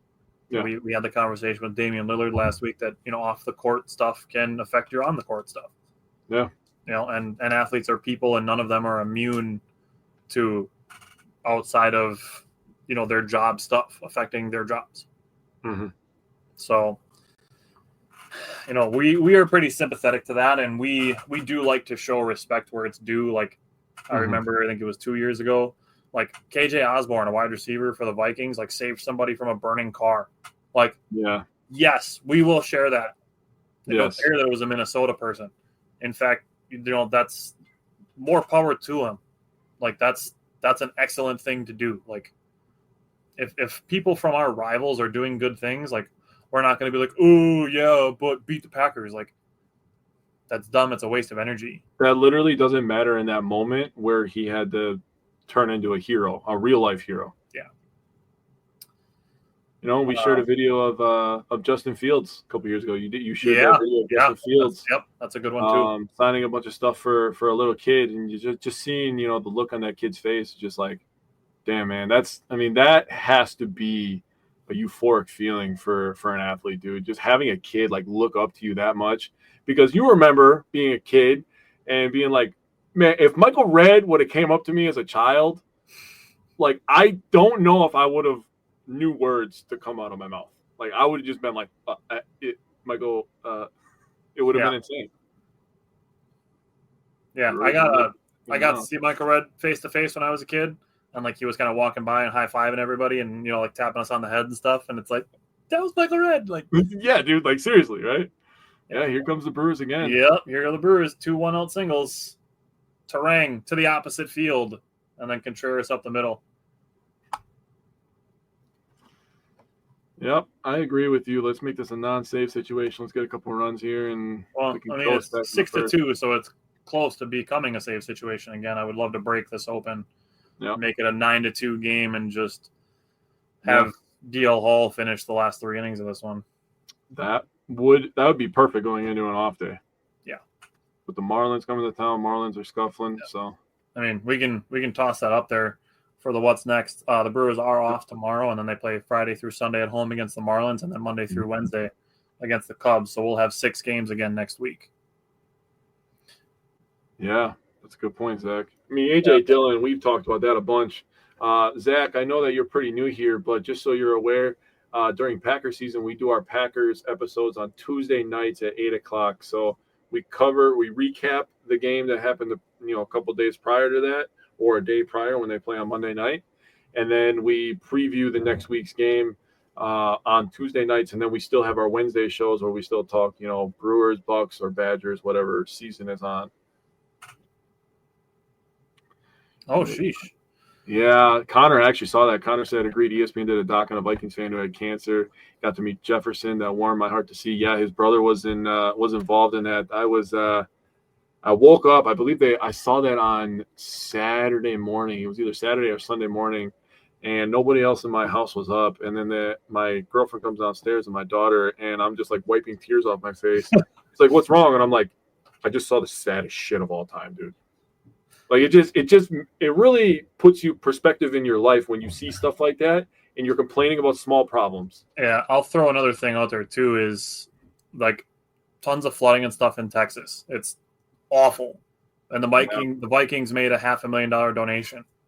I will go and say respect to the Vikings. Yeah. Like that's a selfless thing to do. Justin just said he got just done directing traffic on an accident in 100-degree heat for 2 hours. How are we doing? I mean, probably cooler than you. Well, it's hot out here, but it's not 100 degrees, and we're not directing traffic. We're watching the Brewers, who are winning 6-2, so it's going well, I would say, Justin. I will say the first thing, hopefully everybody's okay. That's the first thing that pops in my mind is you hear the word accident, and you're like, oh no. Well, good base hit by the Brewers. We're now doing a little bit even better. Yep, we like that. Score is now 7-2. It's now 7-2. Yep. Here we go. We got runners on the corners and 2 outs, but you know what? We still got the bats in our hands, so let's do this thing. Zach said it's pretty awesome. We'll definitely tune in. 17 days away from preseason. And, yeah, that definitely sucks in the hot weather. Oh, Zach, don't worry. I've been counting the days the preseason. We just met on this past Friday to discuss what our off-season stuff is going to look like. So the calendar is starting to fill in for our off-season content. Yeah. Yep, Collins is up to bat. Which, in a potentially clutch situation, as Jackson Turrio takes second base and takes away a force out, Isaac Collins has been pretty damn good.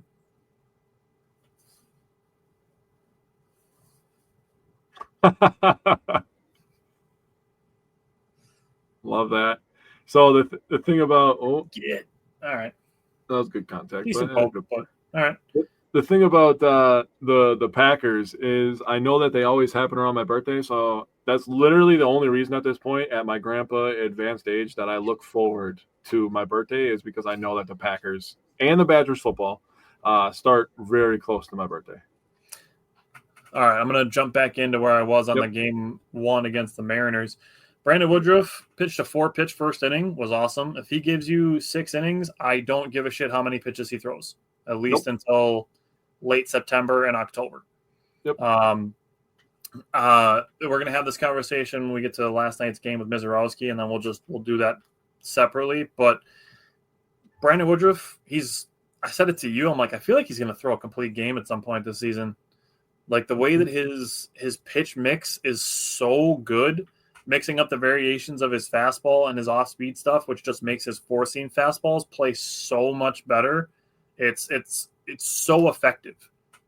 He ended the third and the fourth innings with backwards Ks, strikeouts looking, and then got 2 more strikeouts in the 6th to finish with 5 total.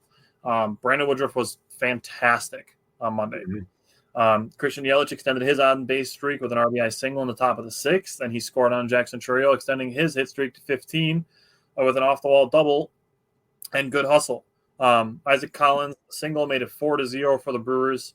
An error made it 5-0. Christian Yelich with a really heads-up play to steal third base without even a play going home.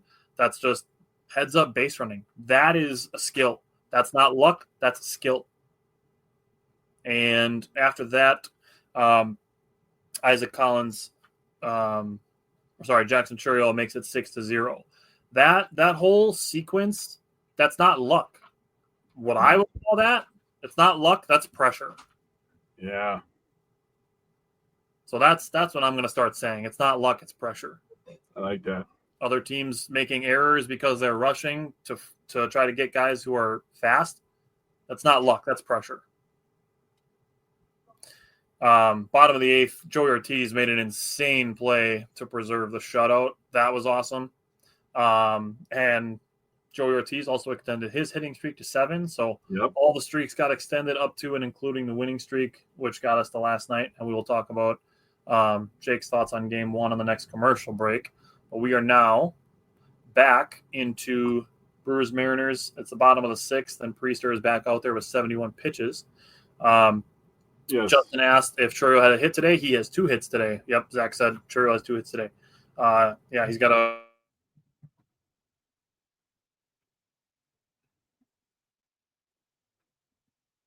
blooper, and then he had an RBI. Yep. And Quinn Priester started the 6th with a strikeout, so love that. Zach said as long as Woodruff is healthy for the playoffs and we can have him pinch hit against Kershaw. Yeah, Priester's at 72, so if he can get through this pretty quickly, he'd probably go out there for the 7th, I would imagine. Honestly, in a 7-2 game, like I said, I might just put DL Hall out there for the 7th, 8th, and 9th. Yeah. And just let Priester be done at 80 pitches. Yeah, then you save his arm. He gives up 2 earned runs in 6 innings. You're happy with that. Yep, you let him work 80% of the day. Yeah, Zach, that is definitely one of the memories for the Brewers. Not even like Brewers memory. That's one of my favorite like Wisconsin sports memories. Oof. All right, 1-out single. Yeah. Time for Quinn Priester to get a ground ball double play. Yep. I love showing the Cubs losing on the bottom right there. Also, the Cardinals are losing to the Rockies right now. Yep. Also, where are the Reds, by the way? The Reds were supposed to finish ahead of the Brewers this year. Yeah, I think where the hell are the Reds? Just like how the Pirates are going to lose their star player, the Reds are going to lose theirs as well. Ellie De La Cruz will not be in the Reds. They're not competing anytime soon. No. The Reds are 53-50. The Cardinals are 52-50. And the Pirates are 42-61. So let's say the Brewers go on to win this game. They'd be 61-41. I texted you the same thing the other day. The Brewers, if they get to 61-41, they will be equally as good as the Washington Nationals are bad.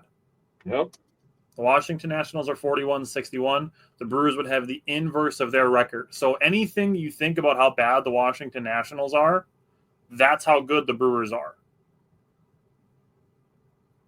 Zach said they kind of fell off, but they have a pretty good run differential. Perfect example of why run differential is not the end-all, be-all when it comes to baseball. Yep. It's an okay stat, but it is not at all something that has to correlate with winning. I mean, even the Cardinals have a +2 run differential. They're 2 games above 500. The Diamondbacks have a +15 run differential. They're 2 games under 500. The Reds is +35, and they are 53-50. The Brewers is +90. The Cubs is +117. The Phillies is +64. Astros is +63. The Tigers is +72. So, like, anybody who says that the Tigers are a better team than the Brewers, I'm not going to disagree with you. Brewers have a better run differential. Again, that's why it's not the end-all, be-all stat. I think the Brewers are second in all of baseball, right? It looks like they're third. Oh, the Yankees. Yankees. They're second in the National League, so I'll give you that. But look at the AL East just in general. The Blue Jays are first in the AL East. Theirs is +28. The Yankees are second at +110. The Red Sox are third at +53, and the Rays are fourth in the AL East at +66. Damn. But they're 53-49. They got on a heater for a little bit there. So did the Red Sox. Yeah. So it looks like Quinn Priester is going to get out of the inning here. Yeah. All right. Good job by Priester to get a strikeout and a soft fly out to end the 6th. Zach said, yeah, for sure. But I remember the argument against the Brewers was always look at run differential. And that I would say is probably more applicable to like the 2021, 2022 seasons where the Brewers were like 23rd in offense and they were only trying to win with pitching. Mm-hmm. And I know I talked about this earlier in the game when Tyler Black had an opposite field single, but the Brewers have been drafting for contact and speed and not striking out and plate discipline, stuff like that. Mm-hmm. Yeah, that is a rough division. That is definitely a rough division. That's what the NL Central is supposed to be, but yeah. The Pirates are even worse than the Orioles that are bad. Okay, so what were your thoughts on Monday's game? I got a couple thoughts. First of all, the 6th inning was absolutely perfection. That is Brewers baseball in 2025. Just literally just getting on base, causing havoc, sack flies, singles, doubles. I mean, people are scoring all over the place. This was a 0-0 game, and the Brewers score 4 runs. For Woodruff, who you went over his stats, I have a tweet here from Kurt Hogg. Brandon Woodruff is one of only 8 pitchers since 1901 to begin his season with at least 3 straight games of 5+ strikeouts and no walks. And he's done it in his first 3 games back from a major shoulder surgery. So, honestly, the win streak got up to 11 here with this game. The win streak started in Woodruff's return to baseball when he made his first start back obviously 11 games before this. And him and Mizorowski completely turned this season around. I know earlier that Connor was talking that, the Philly series was something that really turned the season around. I can't disagree with that. But Mizorowski and Woodruff coming to this team really took the Brewers from a team that were like, people were like, okay, the Brewers are good again. The Brewers are going to be there. They're going to be in the conversation to holy fucking shit. The Brewers are good again. They might be World Series good this year. Yeah. And a lot of people from national media were kind of jumping on the bandwagon as they should have. But this team just finds a way to win. Multiple hits from 3 different guys, Churio, Yelich, and Terang. I love seeing Terang start to heat up and get contact again. That's something I wanted to point out. You pointed out Contreras. That's something I was going to say as well. When he starts hitting opposite field with hard contact, that's when Contreras is at his best. Joey Ortiz continues to try to improve on his plate discipline, something that you brought up. I don't remember if you brought it up on the show or off the show. I think we were playing Xbox.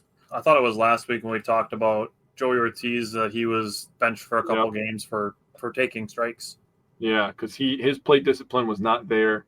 But he seems to have kind of turned the corner a little bit and got back to where he was when he was starting to play a little bit better, hitting over 300 for those couple of weeks there. So if Joey Ortiz can just do that with the defense that he's been playing, he should play. He should start.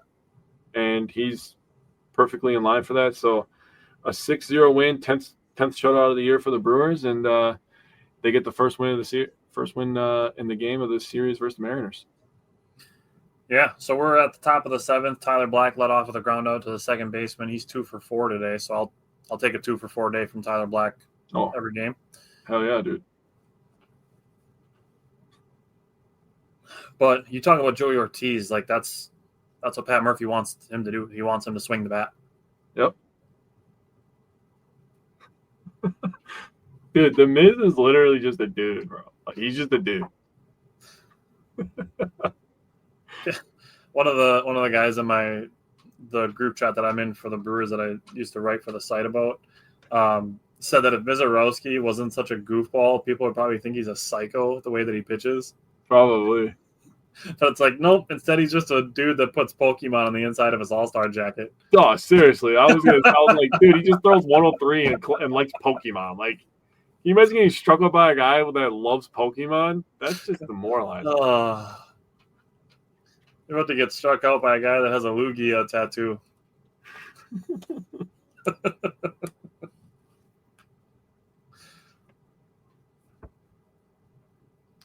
We're really close to getting to Mizorowski. Next commercial break, we're going to get to last night's game. Yeah, honestly, the timing of this is actually going to work really It's working out really well. We're going to talk about last night's game, and then this game will be ending, and we'll talk a little bit about what happened in this game, and then we'll kick it off the next week, man. It's going to be fantastic. Wes and Zach like the Pokemon jabs. Hey, don't get me wrong. I like Pokemon growing up too, man, but that's wild, bro. My All-Star jacket would probably have like the Bucks, the Brewers, the Packers, and the Badgers logos on the inside of it. Yeah. Well, and a Wisco Fanatics logo now. Naturally. Hey, Siegler with a hit. Attaboy. Love to see Zach it. said Pikachu. Charizard's my favorite.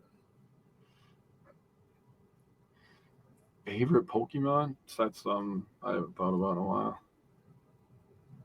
I mean, that's where we're at. We're at a 7-2 ball game in the top of the 7th inning. Now we're having favorite Pokemon discussions. That's where we're at in this baseball game. This is what Mizorowski has done to the Brewers fandom. I blame him. Hey, Wes, if you were watching the Brewers broadcast, you'd be having similar conversations. Dillard would be talking about Tommy Boy right now. For sure, dude. If this were a 3-2 game, that's, we'd be like locked in, but it's 7-2 and the Brewers have a 2-0 runner on first base.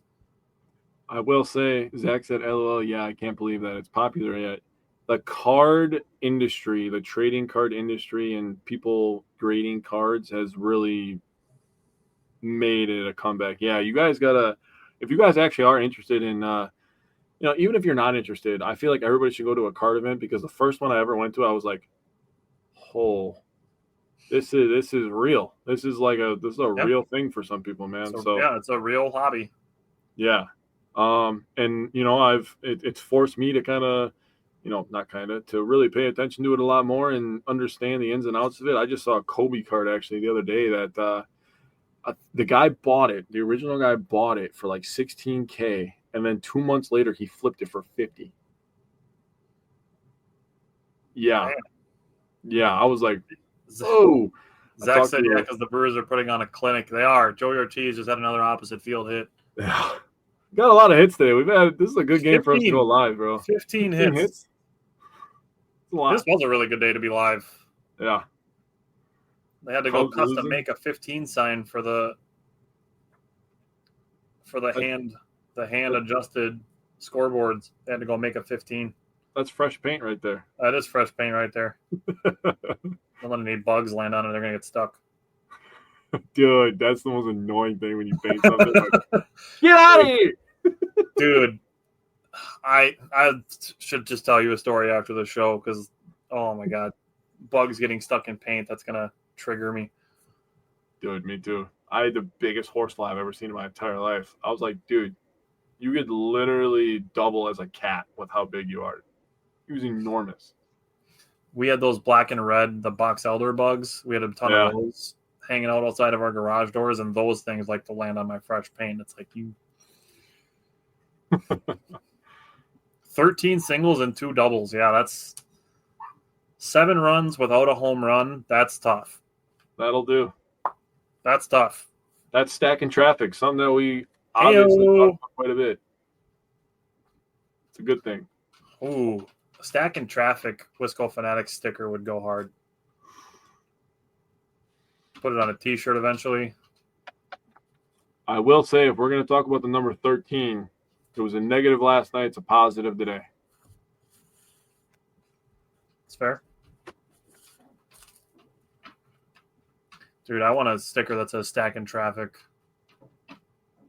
Oh, did Bryce Terang just give us a home run? Nope. One hopper off the bottom of the wall.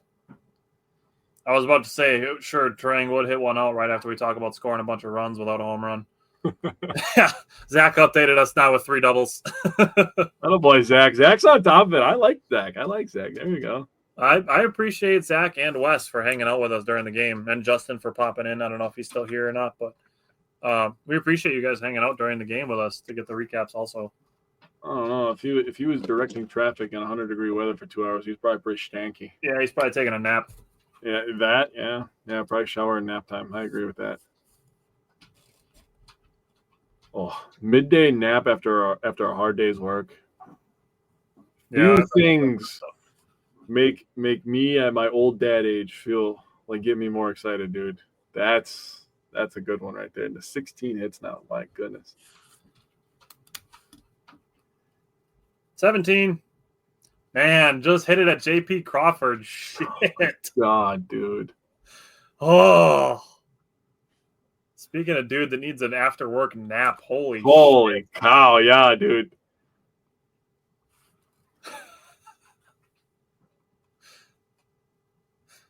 Yeah, another single, 10-2. Yeah, Zach, it's on my to-do list to find a place that we can get some stickers made and, test drive some ideas for maybe making some T-shirts in the future. But I'll play around with the idea. Tomorrow might work since there's no Brewer game.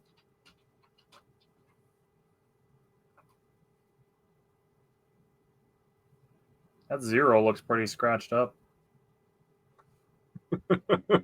Yeah, like JP Crawford's glove today. Oof. I had to do it, bro. I mean, I don't know how scratched up it is because half the balls that he tried to field missed his glove anyways. No, that's fair. Should have said Zach said his Yelich home run to him to finish it off. A Yelich home run would be a perfect cap for the day.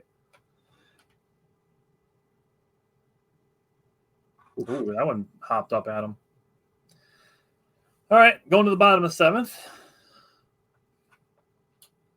Take another 3 spot. Wow. 10 runs, 17 hits. Yeah, they haven't even updated the runs yet. They don't want to update the runs. They probably don't. Like we didn't prepared to use all the double-digit numbers. They're digging under all the 3s and 2s, trying to find the 10 that's under there. On the other one. That's why they're all scratched up because they're just getting stuff thrown on top of them all the time and never used. Yeah, right. All right, so let's have the conversation. Yeah, you start off, my guy. So the conversation is, oh my God, what are the Brewers doing with their pitchers? They're pulling them too early. That's the conversation that's happening. Mm-hmm. And Woodruff pitched 6 innings. He threw, I believe it was 66 pitches. And then Mizorowski on Tuesday night was done at 3 2/3 and 64 pitches.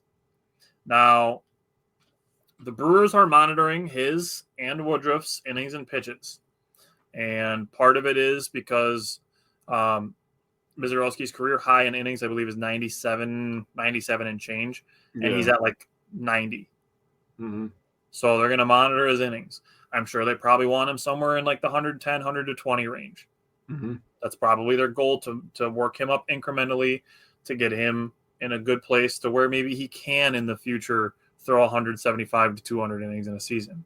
Mm-hmm. You don't just take a guy from 97 to 200. It's just not realistic, nor is it going to bode well for trying to keep your guys healthy, especially as you're in the midst of now what we just talked about is going from playoff contenders to World Series contenders. Yep. So that's the first part of it. The second part of it is you have 3 starters in your bullpen. We had this conversation last week. The Brewers could take away their entire starting rotation right now and make a whole nother solid starting rotation. They could literally take out the starting 5 and go DL Hall, Aaron Ashby, Tobias Myers, Chad Patrick, and now Nestor Cortez is coming back. That doesn't even include Logan Henderson or Robert Gosser, who just started rehabbing. There's legitimately 7 who could be starting games for the Brewers outside of their current starting rotation. Calm down on their monitoring the starters. Calm down. They're keeping them healthy. That's the big thing. Yep. Not how many pitches or innings they throw. Obviously, wins matter too. And if the Brewers had won yesterday, I think there's probably 75% fewer people complaining that Mizorowski was pulled early. Yep. Zach said 2018 type of depth in pitching. That's totally fair. So, like I said, there's enough starters in this organization, not to mention that there's 3 of them in the bullpen. Tobias Myers is up with the Brewers. He hasn't even been used since he's been recalled. No. So they're fine. Yep. They're paying attention to it so that they can get to the postseason healthy. Because right now, looks like they're on a pretty good trajectory to go to the postseason with, the best record in baseball and all that. Right. My stance on it, I'm just going to continue talking about it while we talk about this game. My stance on it is pretty much dead on. I would rather them pull them after their 60 pitches and control. You got Woodruff, who missed the entire season last year. He's coming back from injury. Yes, he's been fantastic. But you got Woodruff that you're going to try to control his pitch count. You got Mizorowski, who you're going to try to control his pitch count. I would rather have those 2 guys control their pitch count for the next 2 months and have them in a series against the Cubs or the Phillies or the Dodgers. Name your top contender in the NL coming into this season, than to have them throw a sick 8-inning shutout with 15 Ks at the end of July or the middle of August. I would rather have them against the Reds or the Rockies. Right. The example I literally gave is something that quite literally happened to Brandon Woodruff before he got hurt. We were at a complete game that he threw against the Marlins, and then to get the news that he was injured right before the playoffs was honestly devastating. It was. And it was even more so by seeing his reaction to knowing that was the injury he was going through. Yeah. So, just remember that. Put that in the back of your mind when you're thinking about this stuff, where guys are, they're pulling guys after 3 2/3 because they want to protect these guys. And people are going to be like, oh, but they're paid so much money and they just baby them. You still sit down every day and you turn on the game and you watch it. So if you're going to do that, I don't want to hear any bitching about what they're doing, because right now, like you just said, I'm going to be repetitive on something you just said. They have the best record in baseball. Yeah. You can't complain right now. Yeah. I also don't want to hear somebody who would say something like they're paid millions of dollars to play a game. They can pitch more than 3 2/3 innings. I also don't want to hear you complain that the Brewers aren't going all in to try to win a World Series. Agreed. Because managing innings and keeping your guys healthy, that's part of trying to win. Agreed. Zach said they're doing just fine managing these pitchers. And I'm gonna throw this out there. Why are we still at a point where people do not trust the Milwaukee Brewers and their pitching lab with how they handle pitchers? Why is there any questioning on what the Milwaukee Brewers do with pitchers? Have we not seen enough 100 examples of guys who struggle outside the organization? The Brewers bring them in, work with them for 2 weeks, and then boom, they're good. How many examples do you need of the Brewers handling pitchers well before you start trusting how they handle pitchers? How many examples do you need? Unlimited, I guess. They've done it over and over and over and over again. It's beyond trust. It's beyond benefit of the doubt even. It's at this point, it's like a blind trust. Yeah. Like the Brewers traded Mark Canha before the season for a player to be named later, eventually got a 19-year-old who had like a 3.40 ERA in the Dominican League, and it's like, yeah, that guy's going to be good here in 3 years. Yep. Like, people got to really start trusting the pitching lab. As we're talking about the pitching lab, Quinn Priester just got a really quick 1-2-3 bottom of the 7th inning. I didn't think he was going to come back out for it, especially with Aaron Ashby warming up. I kind of thought maybe Ashby would pitch the last 3 innings of the game, but Quinn Priester, a fantastic reclamation project that the Pirates and the Red Sox gave up on too early. And yes, people were saying that the Brewers overpaid for him, partially because he's early in the season, partially because of all the team control. And you have to think that, when trades happen, it's not even what you think that they're worth. Players are worth what teams are willing to pay for them. Yep. So obviously we can look back with hindsight, but I mean, the hindsight in the Priester trade is that the Brewers might have fleeced the Red Sox. Honestly. That's why we, as Wisco fanatics, we don't bitch about trades when they happen. No. We will always wait and see and, give the reasons why it could go well. Wes said, as a Wisconsin sports fan, we need health and home advantage into any playoff setting. I mean, Jake brought up the road record. I mean, I think the Brewers, and we've talked about this in the past, like pitching travels. So, I mean, I think they can win on the road. Zach said it's not looking like it anymore. He's been amazing the last 2 starts. He's been amazing for the last 2 months. Fucking A, dude. He's been really good, bro. He's been really, really, really good.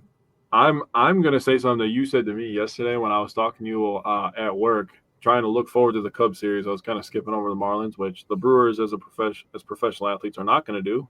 Me as a sports fan, I'm allowed to do that. I was looking at the starters versus the Cubs, and it said Mizorowski, Priester, and Freddie Peralta. And Tyler said something that I believe is 100% true. He said that you don't want to face 80% of the Brewer starters right now. And Priester is absolutely in that 80%.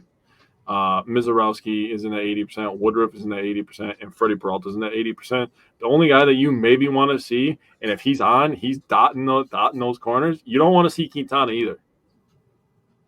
And then something that we've talked about before with all the plethora of people that we can bring up. I mean, dude, this pitching staff is just a machine at this point. It's insane. It's not even a machine anymore. We got a full factory setting. We're franchising them out now. I mean, it's just ridiculous. Yeah, that's going to be insane. That Monday with that doubleheader is going to be so sick, dude. Yeah. They are going in 5 games. They get to see all 5 of those guys. Might have to take off that day. Dude, I thought about it. I'm like this close, dude. Should we do it and watch the games together? We should, dude, honestly. Dominic Catronio just tweeted Brewers quality outings leader. Freddie Peralta 8, Freddie Peralta 9. Quinn Priester got his 8th today. He didn't even start here, and he's second on the team in quality starts. He didn't even start in Milwaukee when the season began. Wow. Zach said Quintana is this year's Miley. I'm not mad at that. Tobias Myers is getting loose. This will be his first outing since being recalled. You spoke it into existence. To manage Priester's pitches. Yeah, Zach, he's been fantastic. Okay. So we're at the top of the 8th now. There's 1 out for the Brewers.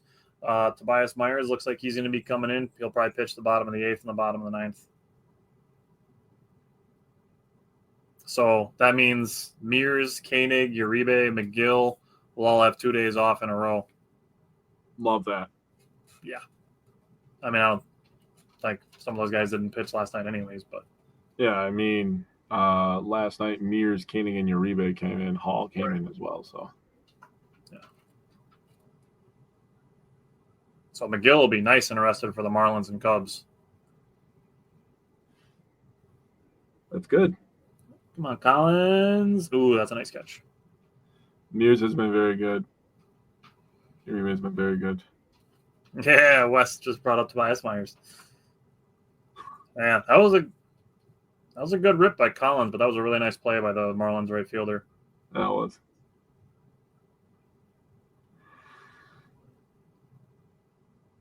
That's all right, Collins. Just keep making hard contact. It's a good rip. That's a nice catch in the sun. All right. Tyler Black, time to be 3 for 5. Honestly, I wouldn't mind trading Jake Bauers for a 21-year-old pitcher who has a 5-something ERA and AA, but good stuff. Right? Another cog into the machine. Yeah. Next year's AA Biloxi Shuckers leader in saves. It would happen too, which is why it's so funny. That's what Justin Yeager is doing right now. Yeah.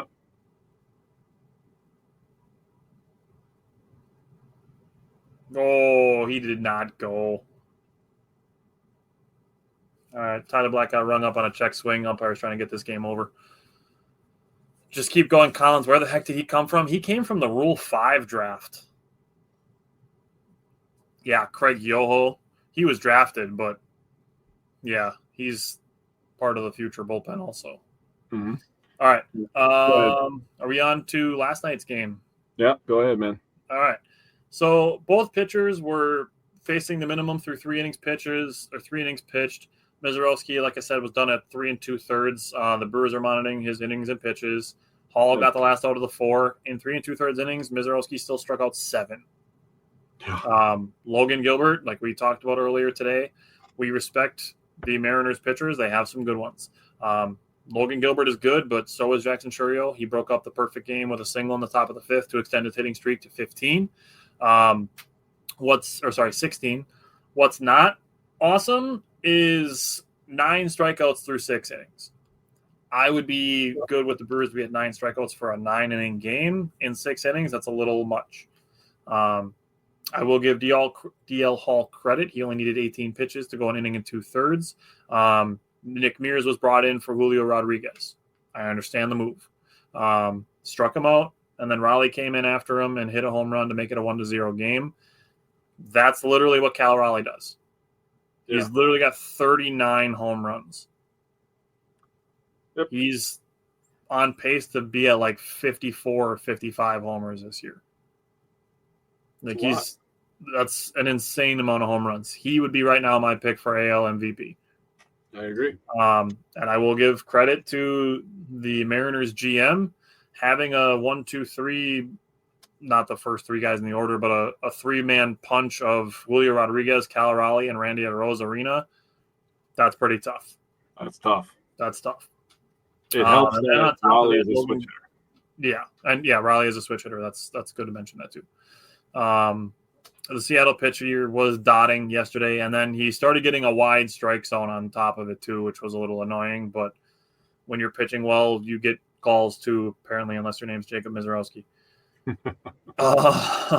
Christian Yelich did extend his on-base streak to 28 with a single in the top of the 7th, and that got Gilbert out of the game. So Jackson Chourio got a hit versus the reliever on the first pitch and hit one at the pitcher and reached. And then Isaac Collins had a good 9-pitch at-bat that ended up fielder's choice, and the Brewers obviously didn't get any runs out of it. But we can pick it up in the later innings after Tobias Myers gives us a scoreless 8th. So we're at Tobias Myers, bottom of the 8th inning, got a 2-1 count to the leadoff hitter. Would be nice to see Tobias Myers get some good momentum in the big leagues.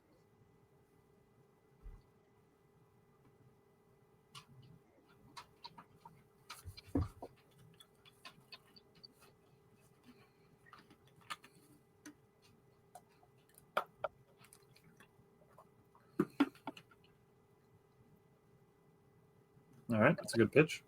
Yep. Yeah, Zach said they're a very good team, and it's rough some games with umpires. It is rough, and we'll discuss that because the 9th inning I was not happy.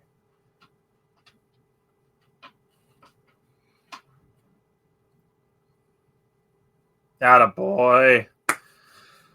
All right, I was a little shaky there with Myers. He was on a 3-1 count, but came back to get the strikeout. Love to see that.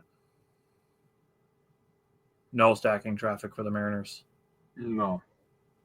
Especially in a day like today. Let's just no nonsense. Let's just get them up there, cruise. get them out. 10-2. Let's just cruise. Yeah. Mix in a couple ground outs, so you only have to have like an 8-pitch inning. Justin, I don't know, but I'm pretty sad I'm missing Darth Vader calling a Brewers game. I know we had Snoop Dogg last year, but that would be interesting. I would listen to Darth Vader call a baseball game. Just single to left. Talking about the pitching lab, and it's like, I find your lack of faith disturbing. That's funny. Wes said Crawford was on point yesterday, not so much today. Yeah, he's had a real rough game. Yeah, I'll take a 5-1 road trip. Yeah, 5-1 West Coast road trip against the Dodgers and Mariners. I would have been happy with 4-2. I would have been probably happy with 3-3, to be honest with you. Yeah. What a fucking play. Wow. You fucker. I'm so you're still gonna see the play. That was insane. Yeah, it could be an audition for a trade, Zach. Honestly, I wouldn't be shocked if Tobias Myers or Chad Patrick got traded. Those are freaking AAA guys making that fucking play, dude. That is triple. Jesus. And the pitcher's a AAA pitcher, dude. Yeah. We're out here in your stadium clowning on you with our backup to our backups, dude. Yikes. Oh, man. This is the golden era of Brewers baseball. Crawford, I am your father. Oh. Nice pick good by Tyler Black, too. That's another AAA guy right there. That's what Tyler I'm saying. AAA guy, too. AAA guy to AAA guy. This web gem brought to you by the Nashville Sounds. For real. And that's just casually Julio Rodriguez, who is an all-star. Wow. That's the organization running deep right there. Yep, that was pretty insane. Yeah, that's not luck either. That's definitely skill. Wow.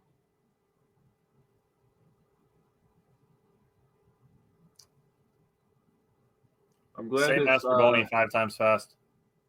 Say what? Say Mastroboni 5 times fast. No thanks.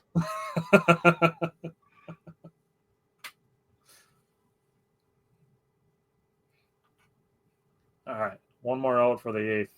Don't let Justin hear that. That guy's a sicko.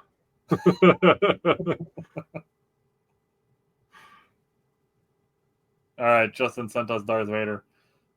I will listen to it when we're done with the show. I agree. All right, squeeze that. Bang. All right, so 8th inning is over. We're going to the 9th. I'm going to finish my thoughts from last night. Zach said no matter what, Arnold, Stearns have done very good with this team, and Stearns deserves some credit for Arnold being under him and taken from here. Justin said, "Master what?" I knew it was coming. I knew it. Mastroboni, former Chicago Cub. It's an apple. Yeah. So Jared Koenig had a good 1-2-3 inning last night. That was good to see out of anything in a 1-0 loss that snaps an 11-game losing streak. It's good to see Jared Koenig have a quick 1-2-3 inning. That gives me some confidence there. Got to see Tyler Black in the top of the 8th. He drew a 2-out walk. Bottom of the 8th, Abney Uribe had a 1-out walk that was erased by a really nice play by Andrew Vaughn. Top of the 9th. This is – give your thoughts on the rest of the game, and then let's talk about the 9th inning. Okay. There it is. Apples and tomatoes. Mizorowski was coming out on fire. 5 of his first 6 outs were all via the strikeouts, so he had the good stuff going. He was getting squeezed a little bit. I think that the umpires don't like how excited he is every once in a while when he gets a close ball call. Arozarena was kind of looking back at him last night too, but it's like, go sit your ass down. You just got owned. Just deal with it. He was like a man. Deal Hall looked really, really good too. In terms of the offense, obviously nothing really to report. We left 6 players on base. We were 0 for 7 runners in scoring position. Only 3 players got at bat with runners in scoring position. That's Collins, who was 0 for 3, Vaughn 0 for 3, and Sigler was 0 for 1. So, Oof. It is what it is. They just didn't get the big hit, and Cal Raleigh just got a hold of a pitch off One pitch. Literally one pitch was the difference in this ball game. And you can't even be that upset. It was just a nice piece of hitting from Cal Raleigh. Nick Mears is one of our best bullpen pitchers. He was dicing them up to start, but it is what it is. He had a K, gave up a home run, and gave up that one hit, and that was the difference in the ball game. The Mariners got to use their A bullpen against the Brewers. The Brewers, I thought offensively didn't show much patience, in my opinion. Actually, I should say they showed too much patience. They got to get the bat off the shoulder and you got to get on base to cause the havoc on the base pads. They just struck out too many times. I was foreshadowing by saying 13 was a bad number last night. 13 strikeouts for the Brewers is just way too many if you're going to be competitive. But honestly, going into today and seeing how they're performing today, probably one of those situations in sports where a loss kind of resets your mindset a little bit. And you can especially on the patience aspect of it. Definitely saw a lot more early count swinging today. Yep. All right, so we're back to the top of the ninth. Blake Perkins leading off. He is down, I think it's 0-2 or 1-2. But Blake Perkins leading off top of the ninth. We'll talk about last night's ninth inning in between the top and the bottom of the inning.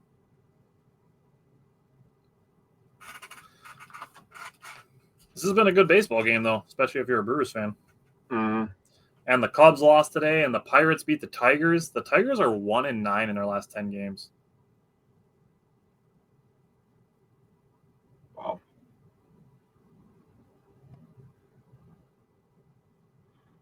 All right, Durbin. Oh, Caleb Durbin getting off the bench, huh? Yeah. Right after Seager made a good play. Right. Let him bask in it. Let him end the day on a highlight. No, they're like, hey, you can't be doing that, man. Yeah, we got question marks at third base. We're trying to show off here.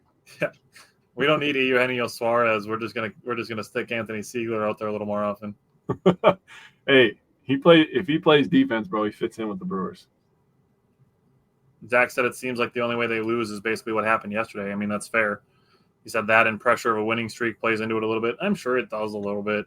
Yeah. Like I said, they weren't going to go 66-0, so it's just kind of a matter of when the bubble breaks.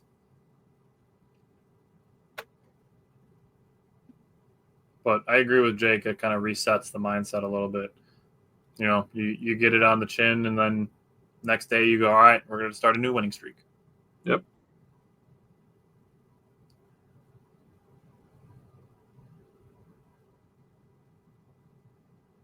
All right. 2 up, 2 down. Let's take another Joey Ortiz opposite field hit. No, I will gladly take another hit from Joey Ortiz. Build that confidence. For those of you that stuck around this late into the show, I'll tell you what I'm thinking about is I want to compare Joey Ortiz to some of the 2018 to 2022 Orlando Arcia seasons. And see how that stacks up, because there were so many times where we talked about Arcia, like if he can hit even 240, we're good to go. Like that's what I want to compare Joey Ortiz to some of Orlando Arcia's seasons. Yeah, West today has been a great bounce back. Love to avenge a 1-0 loss with a 10-2 ass kicking. Yep, that works for me. That's how you get the positive in the run differential too. Yeah. Yeah, you lose close and you win by a lot. I mean, the run differential conversation, we've had it a bunch of times, but like I said, if the Brewers win 2 out of 3 games and they win, say, 6-4 and 5-3, and their run differential is +4, but then they lose the third game 8-0, and they scored 4 fewer runs, I don't give a shit. I care about winning before I care about run differential. Agreed. All right, Joey Ortiz is on a 3-2 count with 2 outs. Mm-hmm. The Pirates swept the Tigers, dude. Whoa. That's yikes. As always, I can understand losing to Paul Skeens, who got his first win the other day since May. Yeah. With that ERA, that's disgusting. Yeah. He honestly could be Cy Young with an under 500 record. Yep. It almost feels like the conversation when LeBron was going to win the Finals MVP when he lost the Finals, bro. Like, right? Yeah. by far the best player. Yep. Paul Skeens is the best pitcher in the NL. I'm not going to hear an argument for anybody else. Zach Wheeler, maybe. He's having a great year. Chris Sale has been really good, too. Chris Sale's been good, but I would take Paul Skeens. Yeah. Paul Skeens on offense, giving him 4 runs, is probably has like freaking 13 wins right now. Zach said, like I've said for years, winning streaks are nice, but consistently winning series. We said that all the time. Yep. Like 2 out of 3 wins you 104 games. Yep. All I need is 2 out of 3. I don't feel the need to sweep everybody, including teams like the Rockies and the Nationals and the Marlins and the White Sox. Like, I don't feel the need to expect sweeps because even winning 2 out of 3 games gives you a 100-win season. We were at a point where the Brewers only need to go 41-25 in the second half to set a franchise record for wins. That's crazy. They had the best record in baseball through 100 games at 60-40. So, I mean, if they win 60% of their games in the second half, they're going to win 100 games. That would be crazy to see next to the Brewers. Dude, a triple digit in the win column would be absurd. Man. What a time to be alive that would be. Oh. That'd be, honestly, I don't even know how I'd feel if I saw that. Zach said, I think they've swept the Dodgers and the Tigers. I don't know if they swept the Dodgers. I can confirm that they swept the Tigers, but I can look at their schedule once while we're seeing what Bryce Durang does with 2 outs here. Literally, I can just do this real quick. Pull up the Pirates' schedule quick.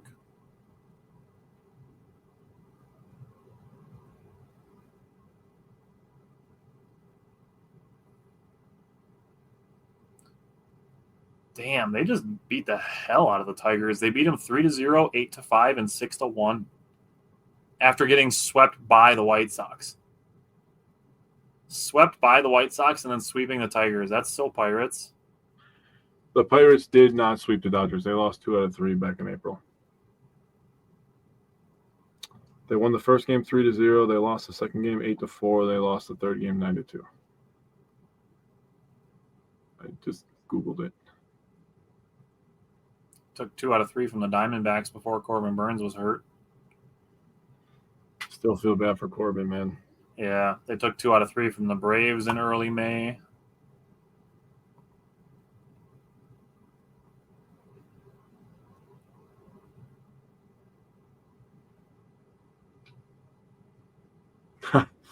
Sadly, yes. Yes, we have.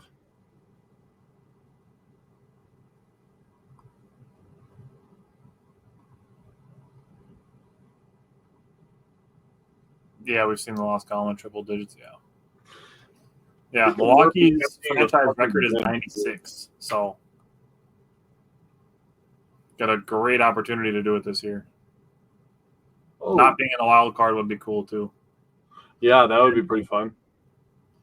I mean, like I said, it's a point where, like, I don't like any fans of teams that are in Chicago, and I don't like, the Cubs as an organization because they're a rival, but I respect their players. And there's no denying that right now the Cubs and the Brewers are the 2 best teams in the National League, arguably the 2 best teams in baseball right now. At this moment in time, it's July 23rd, yes. It's just stupid to act otherwise. Like, yes, it's fun to say the Cubs suck when they lose, but, like, realistically, like, they obviously don't suck. They're obviously right on the Brewers' heels, which is fun. But they're not a bad baseball team. It's funny when they lose, but if we're being optimistic and realistic, the realistic side of it is that the Cubs are a good baseball team. And I don't like the Cubs, and I don't like their jerseys and their franchise and anything, but Kyle Tucker is a monster. Yep, I will be happy when he signs with the Yankees after this year. Or the Mets. Nah, they emptied the bank account, and the Yankees are feeling the repercussions of not emptying the bank account on an outfielder, so they will this offseason. That's valid. I mean, they have Aaron Judge, but fair. Kyle Tucker's really good, dude. And they have Giancarlo Stanton too, but Yeah. who knows if he's ever healthy to be able to count on him. So, all right. Let's talk about the ninth inning from last night. Yeah, go ahead. You wanted to lead that off, so go ahead. So, top of the ninth, we get a leadoff walk by William Contreras. Blake Perkins running for him gets the second on Christian Yelich's strikeout, and Jackson Chourio drew a walk after that. Isaac Collins had two pretty bad strikes called on him and struck out looking on a third pitch that could have gone either way. Yeah. It was bad. Like, the pitches were a full baseball off of the strike zone. And that's where we had the conversation, like I said, is I'm not mad that the streak is over. I'm not mad that the Brewers lost. Like, I'm upset that Isaac Collins didn't get a fair chance to decide the game. That at bat was decided by the umpire.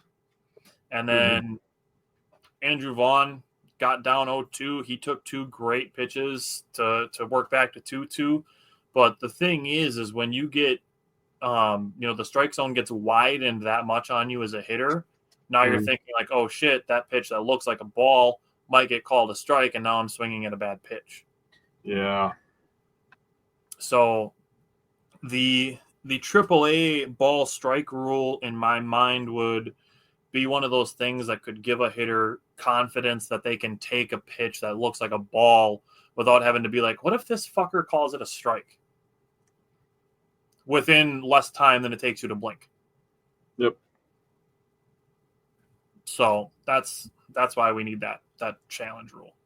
Yeah, the thing that made me upset was that, like you said, Contreras and Chourio both walked to start the inning. So we're in a 1-0 game, and then you get a guy who's been really good, really clutch for us, runners in scoring position, all that kind of stuff.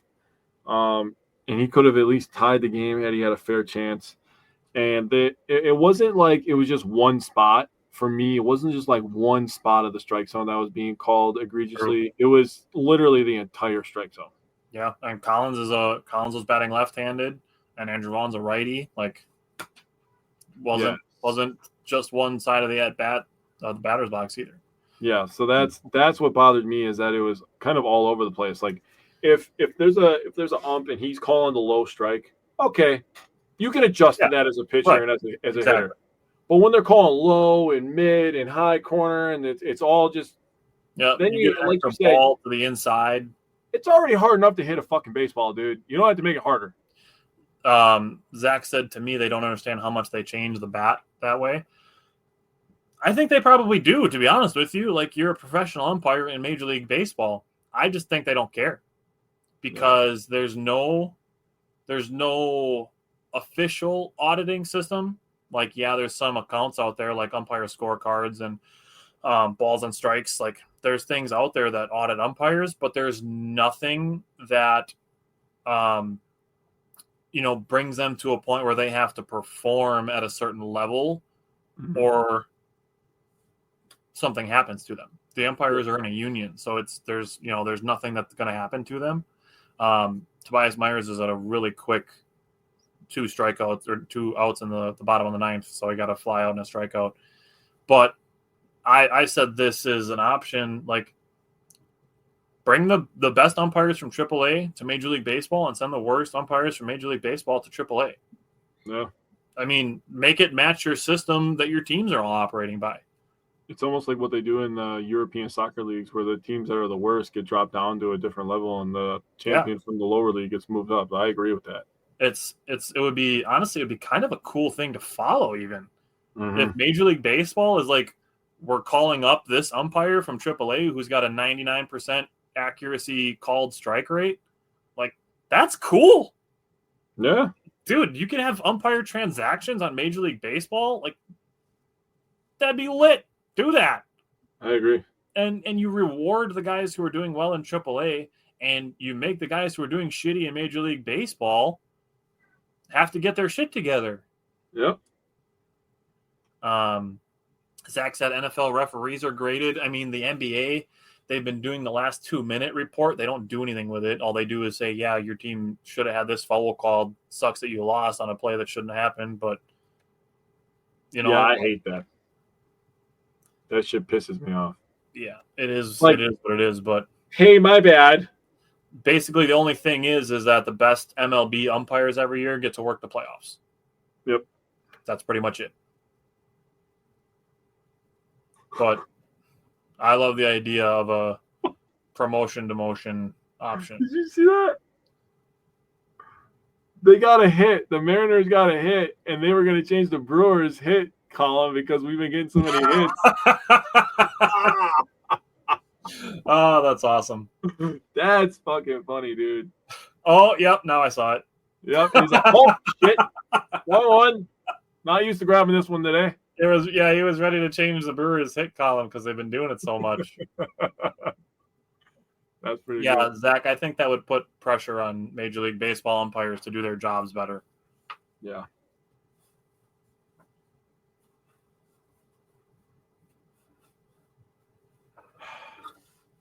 Reffing in the NBA is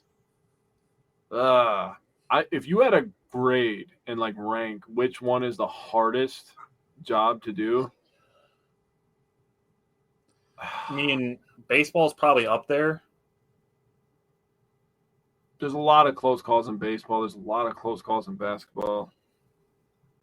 I mean, being a base umpire is easy, I think. Being a basketball umpire is tough because you don't always see every angle of everything. They could put 4 refs out on every game instead of 3. Oh, damn. I literally go to the charge call. That's got to be the hardest call in all sports. They need to change that rule. They do. Because they need to stop people from sliding under people just to try to get charge calls. Yeah, Kevin Love. That's why you got traded. Yeah. Yeah, that rule's got to change.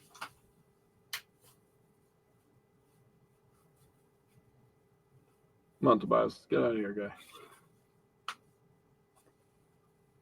Dude, just offer at the pitch. You're losing 10-2, guy.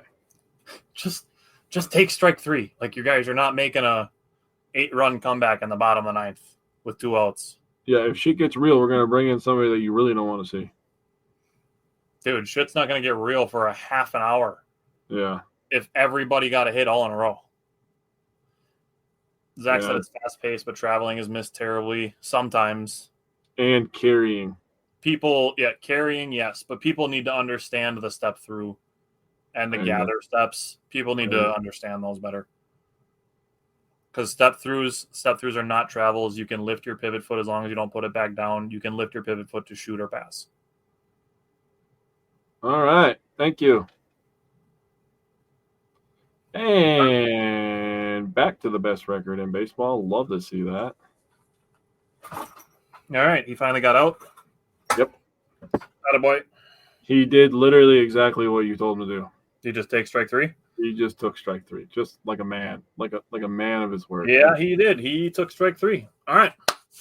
Brewers win. Zach, Wes, Justin, we really appreciate you guys hanging out with us for the day.